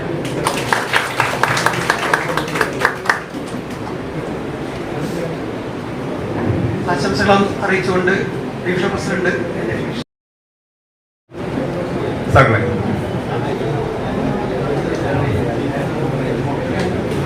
ഇന്ന് ഇവിടെ സംഘടിപ്പിച്ചിരിക്കുന്ന യാത്രയയപ്പ് ചടങ്ങിലെ മുഖ്യ കഥാപാത്രങ്ങളായ മുഹമ്മദ് HRM, ഈ 2 മഹത് വ്യക്തികൾക്ക് തിരുവനന്തപുരം ALF ഡിവിഷൻ കമ്മിറ്റിയുടെ അഭിവാദ്യങ്ങളും ആശംസകളും ആദ്യം നൽകി. ആദ്യമായി മുഹമ്മദ് കുഞ്ഞിലേക്ക് കടന്നാൽ, മുഹമ്മദ് കുഞ്ഞിനെ ഇവിടെ 2001 ഞങ്ങൾ ഡിവിഷനിൽ കാലുകുത്തുമ്പോൾ മുതൽ അറിയാവുന്നതാണ്. അന്ന് മുതൽ ഇതേ സൗമ്യത അദ്ദേഹത്തിന്റെ മുഖത്ത് കളിയടിയും. അദ്ദേഹം ദേഷ്യപ്പെട്ട് ഇതുവരെയും കാണാനുള്ള സാഹചര്യം ഉണ്ടായിട്ടില്ല.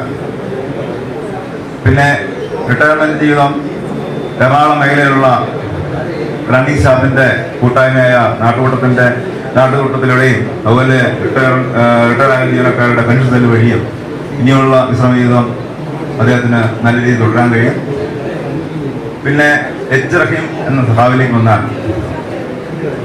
അദ്ദേഹം റിട്ടയർമെന്റ് ജീവിതത്തിലേക്ക് അടുത്തു വരുന്ന സമയത്താണ് അദ്ദേഹം LI ആയിട്ട് ഇവിടെ എറണാകുളത്ത് സേവനമനുഷ്ഠിക്കാൻ കഴിയുന്നത്.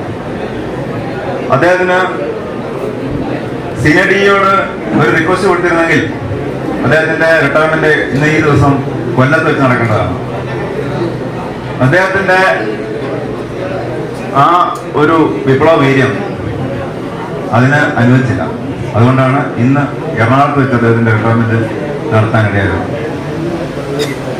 അദ്ദേഹത്തെ പറ്റി ഇവിടെ എറണാകുളത്തുള്ള ഏതൊരു എൽ പിയോടും അത് ഹിന്ദിക്കാരനായിക്കോട്ടെ മലയാളി ആയിക്കോട്ടെ അവരാരോട് ചോദിച്ചാലും എച്ച് റഹീമിനെ പറ്റി നല്ലൊരു അഭിപ്രായം മാത്രമേ.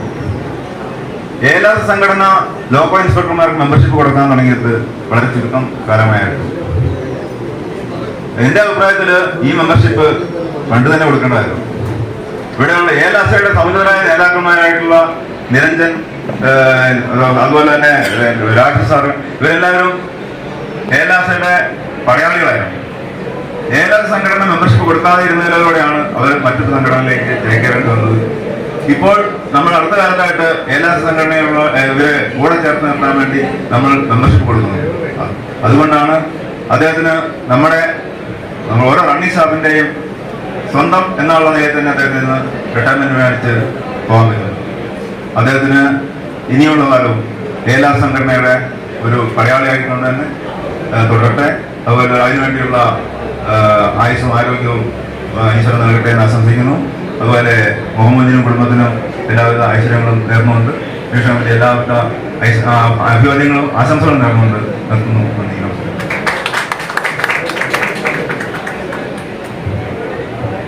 പാലക്കാട് ഡിവിഷന്റെ മുൻ പ്രസിഡന്റ് അശോകൻ സംസാരം. ബഹുമാനപ്പെട്ട അധ്യക്ഷൻ, ഇന്നത്തെ വിശിഷ്ടാതിഥികളായിട്ടുള്ള സഹാബ് എച്ച് റഹീം, സഹാബ് കെ ഇ കുഞ്ഞഹമ്മദ്, അവരുടെ മുഹമ്മദ് കുഞ്ഞായാലും കുഞ്ഞഹമ്മദായാലും ഈ കുഞ്ഞെന്നുള്ള ഒരു പേര്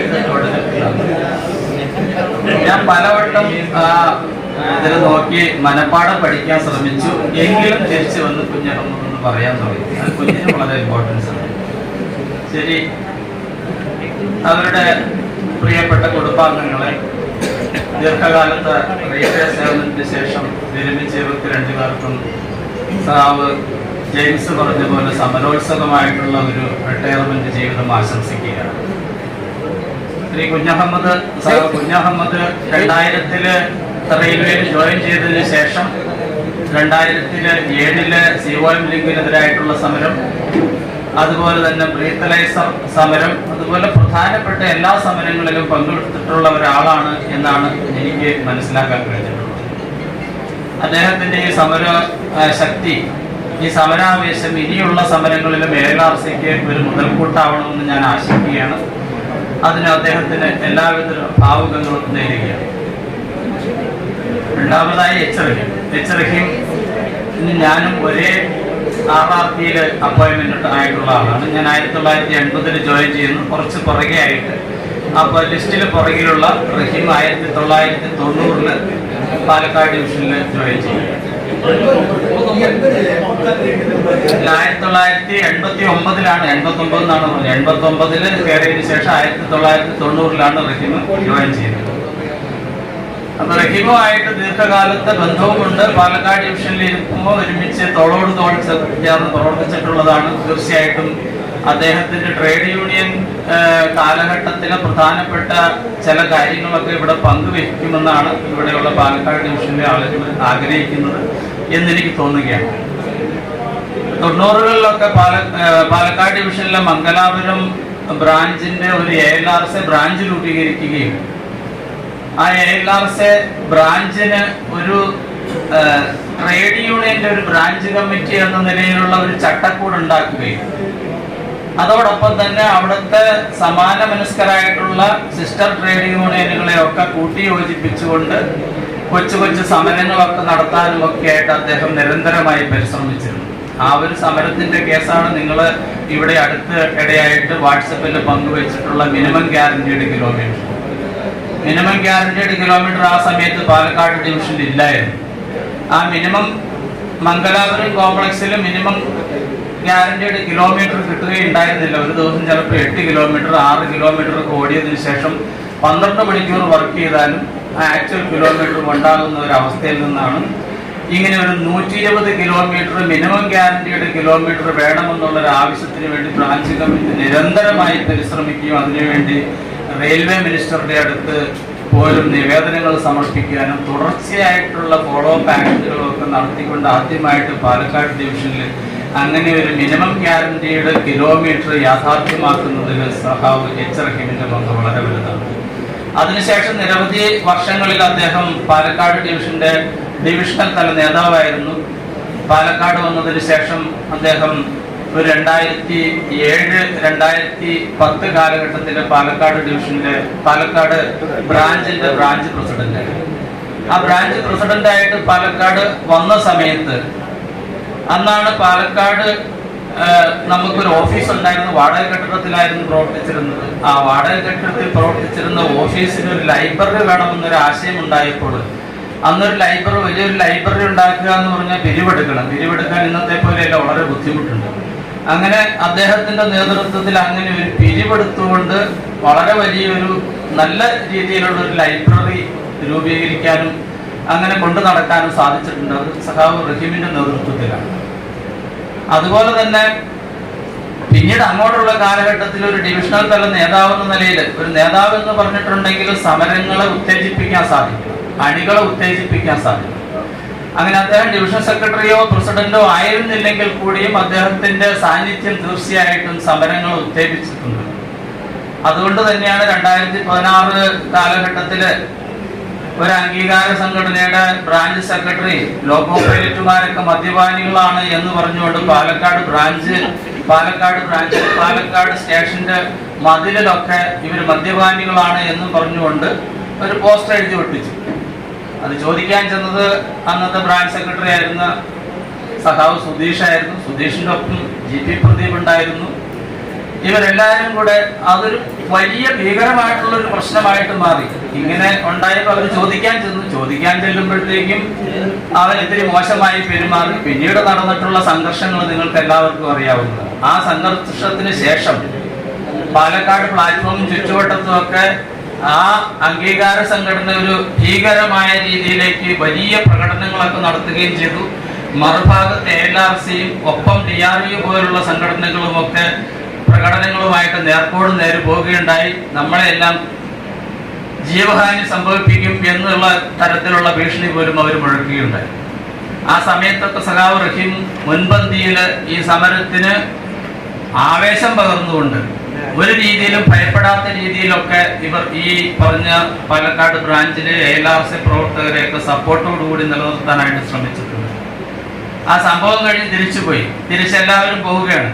തിരിച്ചു നേരം കഴിഞ്ഞിട്ട് അദ്ദേഹത്തിന്റെ ആവേശം കെട്ടടങ്ങാത്തപ്പോൾ ഉടനെ ഒറ്റയ്ക്ക് ഓടി വന്നിട്ട് പ്ലാറ്റ്ഫോമിലേക്ക് വന്ന് അന്നാണ് സഖാവ് റഹീം ഇത്ര കായബലമുള്ള ആളാണെന്ന് എനിക്ക് മനസ്സിലാവുന്നത്. ഓടി വന്ന് പാലക്കാട് പ്ലാറ്റ്ഫോമില് ഒരു അംഗീകാര സംഘടനയുടെ വലിയൊരു ബോർഡ് വെച്ചിട്ടുണ്ട്. തടിയുടെ ബോർഡാണ്. അത് വലിച്ചിങ്ങ് പറിച്ചു. സാധാരണഗതിയിൽ തടിയാണ്, ഒന്നും സംഭവിക്കില്ല. പക്ഷെ അത് പകുതി വെച്ച് കീറി. ഇത്രയും വലിയ ബലവാനാണെന്ന് എനിക്ക് അന്നാണ് മനസ്സിലായത്. വലിച്ചെറിഞ്ഞത് ട്രാക്കിന്റെ നടുക്കിലേക്കായിപ്പോയി. കുറച്ച് പേരെടുത്ത് പുറത്തിട്ടതിന് ശേഷം അംഗീകാര സംഘടനകൾ സമ്മതിക്കുമോ? അവര് വലിയ പ്രകടനത്തോടു കൂടി വന്നു. നമ്മളെ ഒക്കെ എല്ലാത്തിനെയും വെച്ചേക്കില്ല എന്നുള്ള രീതിയിൽ പറഞ്ഞു. പക്ഷെ ഒന്നും സംഭവിച്ചില്ല.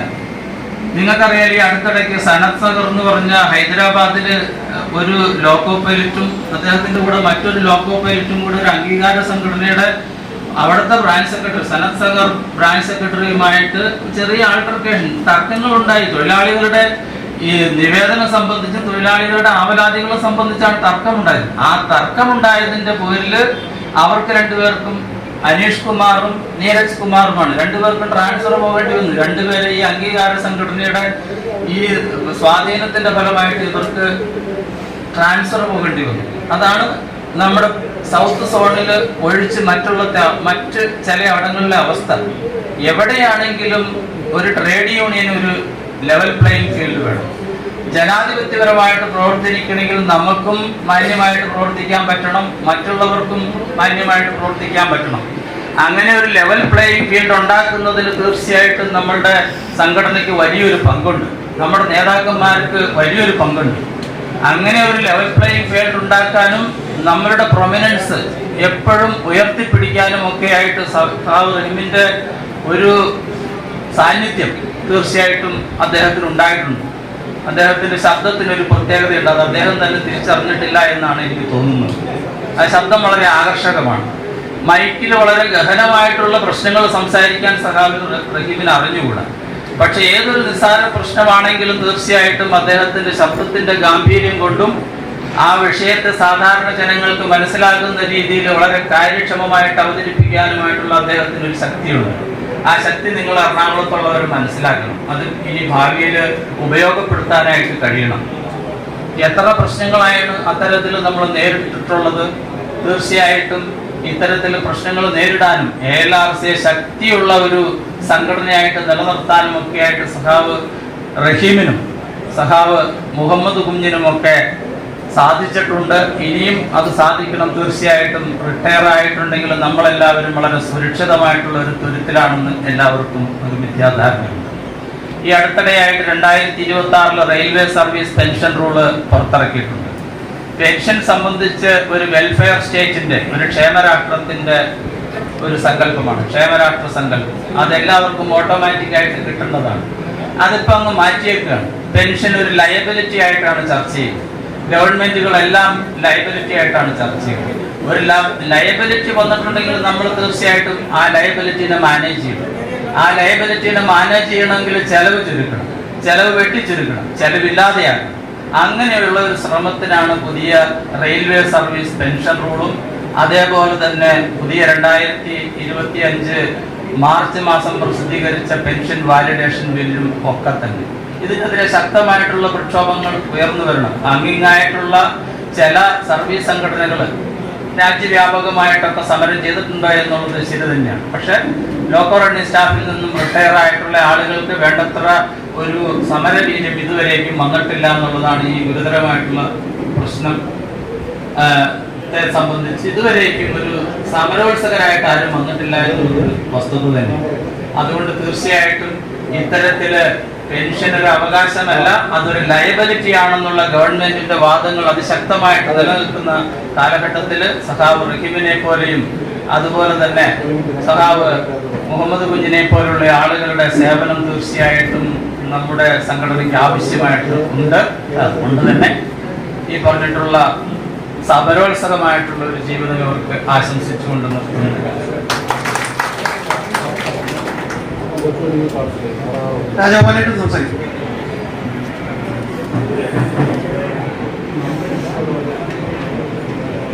ബഹുമാനപ്പെട്ട അധ്യക്ഷൻ, മറ്റ് പ്രിയമുള്ളവരെ, ആദ്യമായിട്ട് ശ്രീ കുഞ്ഞു മുഹമ്മദുമായിട്ട് എനിക്ക് അത്ര അടുത്ത പരിചയമില്ല.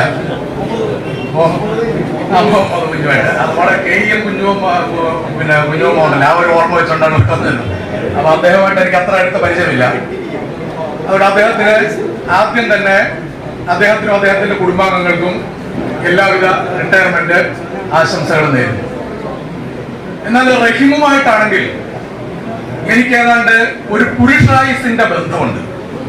അത്ര വലിയ ഗാഢമായ ഒരു ബന്ധമാണ് കഴിഞ്ഞ 30 വർഷമായിട്ട് റഹീമുമായിട്ട് എനിക്ക് നിലനിർത്താൻ സാധിച്ചത്. റഹീമിനെ ആദ്യമായിട്ട് ഞാൻ എങ്ങനെ പരിചയപ്പെടുന്നു എന്നുള്ളത് ഒരു അത്ഭുതമാണ്. ഞാൻ കോഴിക്കോട് റണ്ണിംഗ് റൂമിൽ കിടക്കുകയാണ്. ഇപ്പോഴൊന്നുമല്ല, 10-30 വർഷത്തിന് മുമ്പാണ്.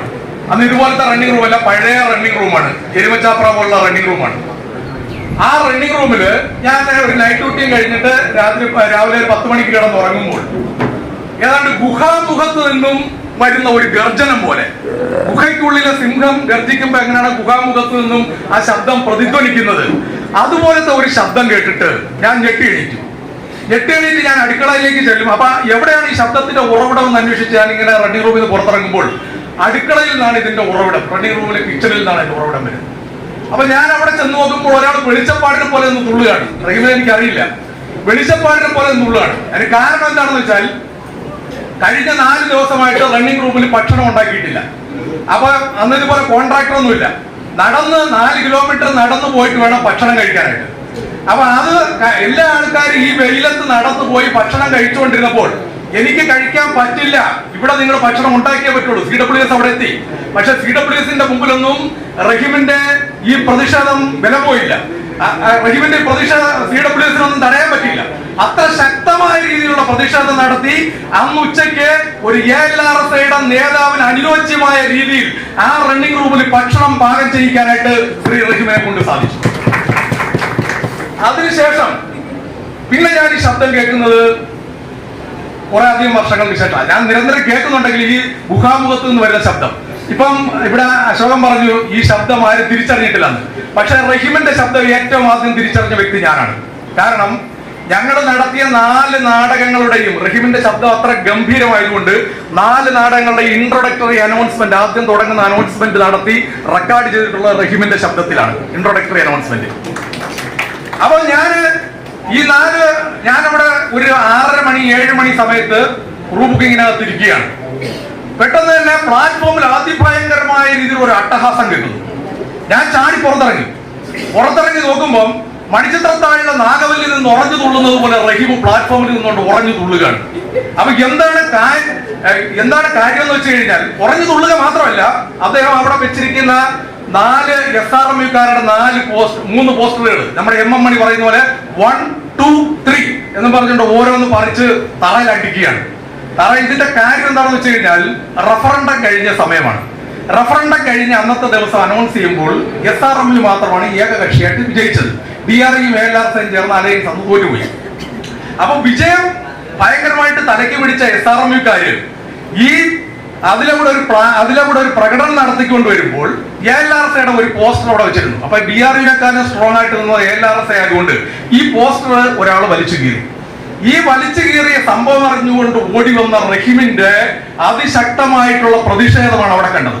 അപ്പൊ റഹീം ഇതെല്ലാം ഭരിച്ചു കഴിഞ്ഞപ്പോഴത്തേക്കും എന്ത് ചെയ്യാന്ന് പറഞ്ഞു കഴിഞ്ഞാൽ, SRMUക്കാർ പ്രകടനമായിട്ട് പോയ ആൾക്കാർ കുറച്ച് കഴിഞ്ഞപ്പോൾ അവർ തിരിച്ചു വന്നു. കടാകടിയന്മാര് ഭീമന്മാരെ പോലുള്ള 10-40 ആളുകൾ അവിടെ പ്ലാറ്റ്ഫോമിൽ നിന്ന് തിരിച്ചു വരികയാണ്. തിരിച്ചു വന്നു കഴിഞ്ഞപ്പോഴത്തേക്ക് റഹീം അവരുമായിട്ട് നേരിടുമ്പോൾ കാട്ടുതീക്ക് കൊടുങ്കാറ്റ് എങ്ങനെയാണോ ഫലപ്രദമാകുന്നത് എന്ന് പറഞ്ഞതുപോലെ റഹീമിന്റെ സപ്പോർട്ടുമായിട്ട് K അപ്പു എന്ന് പറയുന്ന സഖാവ്, പ്രബലനായ K അപ്പു ആ സമയത്ത് രംഗത്ത് വരികയാണ്. അങ്ങനെ അപ്പുവും റഹീമും കൂടെ അതിശക്തമായ രീതിയിലുള്ള ഒരു പോരാട്ടം അവിടെ നടത്തി. 6-ാം തമ്പുരാനകത്ത് മോഹൻലാൽ പറയുന്നുണ്ട്, എനിക്ക് പോലും നിയന്ത്രിക്കാനാവാത്ത ഒരു ജഗന്നാഥനെ ഞാൻ എന്റെ മനസ്സിന്റെ ഉള്ളിൽ ചങ്ങലക്കിട്ടിട്ടുണ്ട്, നിങ്ങളത് അഴിച്ചുവിടരുതേ എന്ന്. പക്ഷെ SRMUക്കാർ അബദ്ധത്തിന് ഈ 2 ജഗന്നാഥന്മാരെ അഴിച്ചുവിടുകയും അവസാനം ആ ജഗന്നാഥന്മാരെ നിയന്ത്രിക്കാനായിട്ട് അവരെ കൊണ്ട് സാധിച്ചില്ല. ഇവരുടെ ആക്രോശങ്ങളുടെ വിരൽത്തുമ്പിൽ SRMUക്കാർ പത്തി മടക്കുന്ന ഒരു കാഴ്ചയാണെന്ന് കണ്ടത്. അന്നൊരു പാഠം പ്രതിയോഗികൾക്ക് നമ്മൾ കൊടുത്തു. അതായത് വെറുതെ ചൊറിയാൻ മരുതേ മാന്തി പൊളിച്ചു കളയും എന്നുള്ള ഒരു പാഠമാണ് ഇവരന്ന് SRMUക്കാർ കൊടുത്തത്. അപ്പൊ ഇത് മാത്രമല്ല, ഇത് റെയിൽവേ അഡ്മിനിസ്ട്രേഷനോടോ അല്ലെങ്കിൽ പ്രതിയോഗികളോടോ റഹീമിന്റെ നിലപാടാണെങ്കിൽ, അദ്ദേഹം സുഹൃത്തുക്കളോടുള്ളത് അങ്ങേയറ്റം അർപ്പണ മനോഭാവത്തോടെയും ത്യാഗ മനോഭാവത്തോടെയും പ്രവർത്തിക്കുന്ന ഒരു വ്യക്തിയാണ്. ആ റഹീമിന്റെ സ്നേഹം എനിക്ക് വിവരിക്കാൻ വാക്കുകളില്ലാത്തതുകൊണ്ട് അധ്യക്ഷന്റെ പെർമിഷനോടുകൂടി ഒരു ചെറിയൊരു കഥ ഒരു 2 മിനിറ്റ് കൊണ്ട് പറഞ്ഞു തീർക്കും. 2 മിനിറ്റ് എടുക്കുള്ളൂ. പ്രശസ്ത ഫ്രഞ്ച് സാഹിത്യകാരനായ മോപ്പാസാങ് എന്ന് പറയുന്ന ഒരു എഴുത്തുകാരനാണ് ഈ കഥ എഴുതിയിരിക്കുന്നത്. ലവ് എന്നാണ് ഈ കഥയുടെ പേര്. അപ്പൊ മോപ്പാസാങ് ഒരു ദിവസം വീടിന്റെ വാതിക്കൽ ഇരിക്കുമ്പോൾ അദ്ദേഹം അന്നത്തെ രാവിലത്തെ പത്രം എടുത്ത് നോക്കുകയാണ്. പത്രം എടുത്ത് നോക്കുമ്പോൾ അതിനകത്തൊരു വാർത്ത കണ്ടു, ഭാര്യയെ തല്ലിക്കൊന്നിട്ട് ഭർത്താവ് തൂങ്ങിച്ചത്. അപ്പൊ ഇദ്ദേഹം ഇരുന്നുകൊണ്ട് സ്നേഹത്തിനെ പറ്റിയും സ്നേഹബന്ധങ്ങളെ പറ്റിയും ഒക്കെ ആലോചിക്കുകയാണ്. എത്ര നിർമ്മലമായ പരിശുദ്ധമായ സ്നേഹമാണ് ദാമ്പത്യ ജീവിതത്തിൽ ഉണ്ടാവേണ്ടത്, ആ സ്നേഹത്തിനെ തകർത്ത് കളഞ്ഞിട്ട് ഇങ്ങനെയൊക്കെ സംഭവിക്കുന്നുവല്ലോ എന്നോർത്ത് വിഷണ്ണനായിട്ട് അദ്ദേഹം അവിടെ ഇരിക്കുകയാണ്. അങ്ങനെ ഇരിക്കുമ്പോൾ അദ്ദേഹം വളരെ കാലങ്ങൾക്ക് മുമ്പുള്ള തന്റെ ജീവിതത്തിലെ ഒരു കാര്യം, കൗമാര കാലഘട്ടത്തിലെ ഒരു കാര്യം അദ്ദേഹം ഓർക്കുകയാണ്. അന്ന് കൗമാര കാലഘട്ടത്തിൽ അദ്ദേഹത്തിന്റെ സുഹൃത്തുക്കളും ചേർന്ന് കാട്ടുതാറാവുകളെ വേട്ടയാടാനായിട്ട് ചതുപ്പ് നിലങ്ങളിൽ പോകുമായിരുന്നു. അങ്ങനെ ഒരു ദിവസം കാട്ടുതാറാവുകളെ വേട്ടയാടാനായിട്ട് ഇവർ രണ്ടുപേരും കൂടെ ചതുപ്പ് നിലത്തിൽ പോയി. കൂട്ടുകാരൻ കയ്യിലിരുന്ന് തോക്കെടുത്തു. പെട്ടെന്ന് തന്നെ സൗണ്ട് കേട്ട്, ശബ്ദം കേട്ട് ഒരു ചതുപ്പ് നിലത്തിന്റെ കുറ്റിക്കാടിൽ നിന്നും ഒരു കാട്ടുതാറാവ് പറന്ന് മുകളിലേക്ക് ഉയർന്നു. പെട്ടെന്ന് തന്നെ ഈ കൂട്ടുകാരൻ മോപ്പസാങ്ങിന്റെ കയ്യിൽ തോക്ക് വാങ്ങിയിട്ട് ഈ കാട്ടുതാറാവിനെ വെടിവെച്ചു. വെടിയേറ്റ കാട്ടുതാറാവ് അത് അതുവരെ പറന്നു നടന്നിരുന്ന, കളിച്ചു നടന്നിരുന്ന ആകാശത്തിന്റെ നീലവിഹായത്തിൽ നിന്നും പ്രാണവേദനയോടുകൂടി ചിറകുകൾ അടിച്ച് ഒരു വല്ലാത്ത അവസ്ഥയോടുകൂടി താഴോട്ട് മരണത്തിലേക്ക് കൂപ്പുകുത്തിക്കൊണ്ടിരിക്കുകയാണ്. ഈ സമയത്ത് മറ്റൊരു കാട്ടുതാറാവ്, അതിന് വേണമെങ്കിൽ രക്ഷപ്പെട്ടു പോകാം, കാരണം അത് സുരക്ഷിതമായിട്ടിരിക്കുകയാണ്. അതിന് വേണമെങ്കിൽ അതിൽ വ്യക്തമായിട്ട് അറിയാം, ഞാനൊരു അപകടത്തിൽ പെട്ടിരിക്കുകയാണ്, ഇവിടെ നിന്ന് അനങ്ങിയാൽ അതെനിക്ക് പ്രശ്നമാണ് എന്ന് ആ കാട്ടുതാറാവിന് അറിയാം. അതറിഞ്ഞിട്ടും ആ കാട്ടുതാറാവ് കുറ്റിക്കാടിൽ നിന്നും പറന്നു ചെന്നിട്ട് ആകാശത്തിന്റെ അനന്തതയിലൂടെ ചിറകടിച്ച് താഴോട്ട് കൂപ്പുകുത്തുന്ന ആ വെടിയേറ്റ താറാവിന്റെ അടുത്തേക്ക് ചെന്ന് ചിറകുകൾ വിരിച്ച് അതിനെ താങ്ങിക്കൊണ്ട് വളരെ മെല്ലെ മെല്ലെ സാവധാനത്തിൽ താഴേക്ക് ഇറങ്ങുകയാണ്, അത് കൂപ്പുകുത്തി വീഴാതിരിക്കാനായിട്ട്. പെട്ടെന്ന് തന്നെ മോപ്പാസാങ് കൂട്ടുകാരന്റെ കയ്യിൽ നിന്ന് തോക്ക് വാങ്ങിയിട്ട് ഈ രണ്ടാമത്തെ കാട്ടുതാറാവിനെയും വെടിവെച്ചു. രണ്ടാമത്തെ കാട്ടുതാറാവാകട്ടെ അതിന്റെ അതിഭയങ്കരമായിട്ടുള്ള പ്രാണവേദനയോടുകൂടി ചോര വാർന്നൊലിച്ചിട്ടും അത് പിന്മാറാതെ ആദ്യത്തെ കാട്ടുതാറാവിനെ സുരക്ഷിതമായ രീതിയിൽ താങ്ങിയെടുത്ത് താഴെ വീണ് രണ്ടും കൂടെ ഒരുമിച്ച് മരിച്ചു വീണു. മോപ്പാസാങ് സ്നേഹത്തിന്റെ ആത്മാർത്ഥതയുടെ ഈ കാഴ്ച കണ്ട് സ്തബ്ധനായി നിന്ന് പോയി. അദ്ദേഹം ഈ കാട്ടുതാറാവുകളെ എടുക്കാൻ നിന്നില്ല. അദ്ദേഹം തോക്ക് സുഹൃത്തിനെ ഏൽപ്പിച്ച് കാട്ടിലേക്ക് പോകുമ്പോൾ അദ്ദേഹം സ്വയം പറഞ്ഞു, ഇവർ തമ്മിൽ അഗാധമായ സ്നേഹബന്ധത്തിലായിരിക്കാം എന്ന് പറയുകയാണ്. ശ്രീ റഹീമിന്റെ സ്നേഹം എന്ന് പറയുന്നത്, സുഹൃത്തുക്കളോടുള്ള സ്നേഹം എന്ന് പറയുന്നത്, ALRC എന്ന പ്രസ്ഥാനത്തിനോടുള്ള സ്നേഹം എന്ന് പറയുന്നത് ഈ കാട്ടുതാറാവിന്റെ സ്നേഹമാണ്. തനിക്ക് രക്ഷപ്പെടാമെങ്കിലും ആ രക്ഷപ്പെടാവുന്ന സാഹചര്യങ്ങളെ ഒന്നും തന്നെ ഉപയോഗിക്കാതെ, തനിക്ക് സുരക്ഷിതമായി മാറാമെങ്കിലും ആ സുരക്ഷിതമായ സാഹചര്യങ്ങളെ ഒന്നും മാറാതെ വളരെയധികം സ്നേഹത്തോടുകൂടി മറ്റുള്ളവരെ പൊതിഞ്ഞു പിടിക്കുന്ന കവചമായി മാറുന്ന ഒരു സ്നേഹമാണ് ശ്രീ റഹീമിന്. അദ്ദേഹത്തിനും അദ്ദേഹത്തിന്റെ സ്നേഹം അനുഭവിക്കാൻ അങ്ങേയറ്റം ഭാഗ്യം ലഭിച്ചിട്ടുള്ള ടീച്ചർക്കും ടീച്ചറുടെ അതുപോലെ തന്നെ അവരുടെ മക്കൾക്കും എല്ലാം എല്ലാ രീതിയിലുള്ള ആയുരാരോഗ്യ ആശംസകളും നേർന്നുകൊണ്ട് നിർത്തുന്നു. നമസ്കാരം. അതിനോട് സമർപ്പണത്തിന് മുമ്പ് നമ്മുടെ CCRC വന്നിട്ടുണ്ട്. CCRC വേദിയിലും സദസ്സിലും ഇരിക്കുന്ന ബഹുമാനികൾ, ഇന്നിവിടെ റിട്ടയർമെന്റിന്റെ ഒരു ആശംസാ പ്രസംഗത്തിന് ഒരു വകുപ്പില്ല എന്ന് എനിക്കറിയാം. കാരണം അതിനൊരു ചടങ്ങാണ്. അതിന് MP ജനറേഷൻ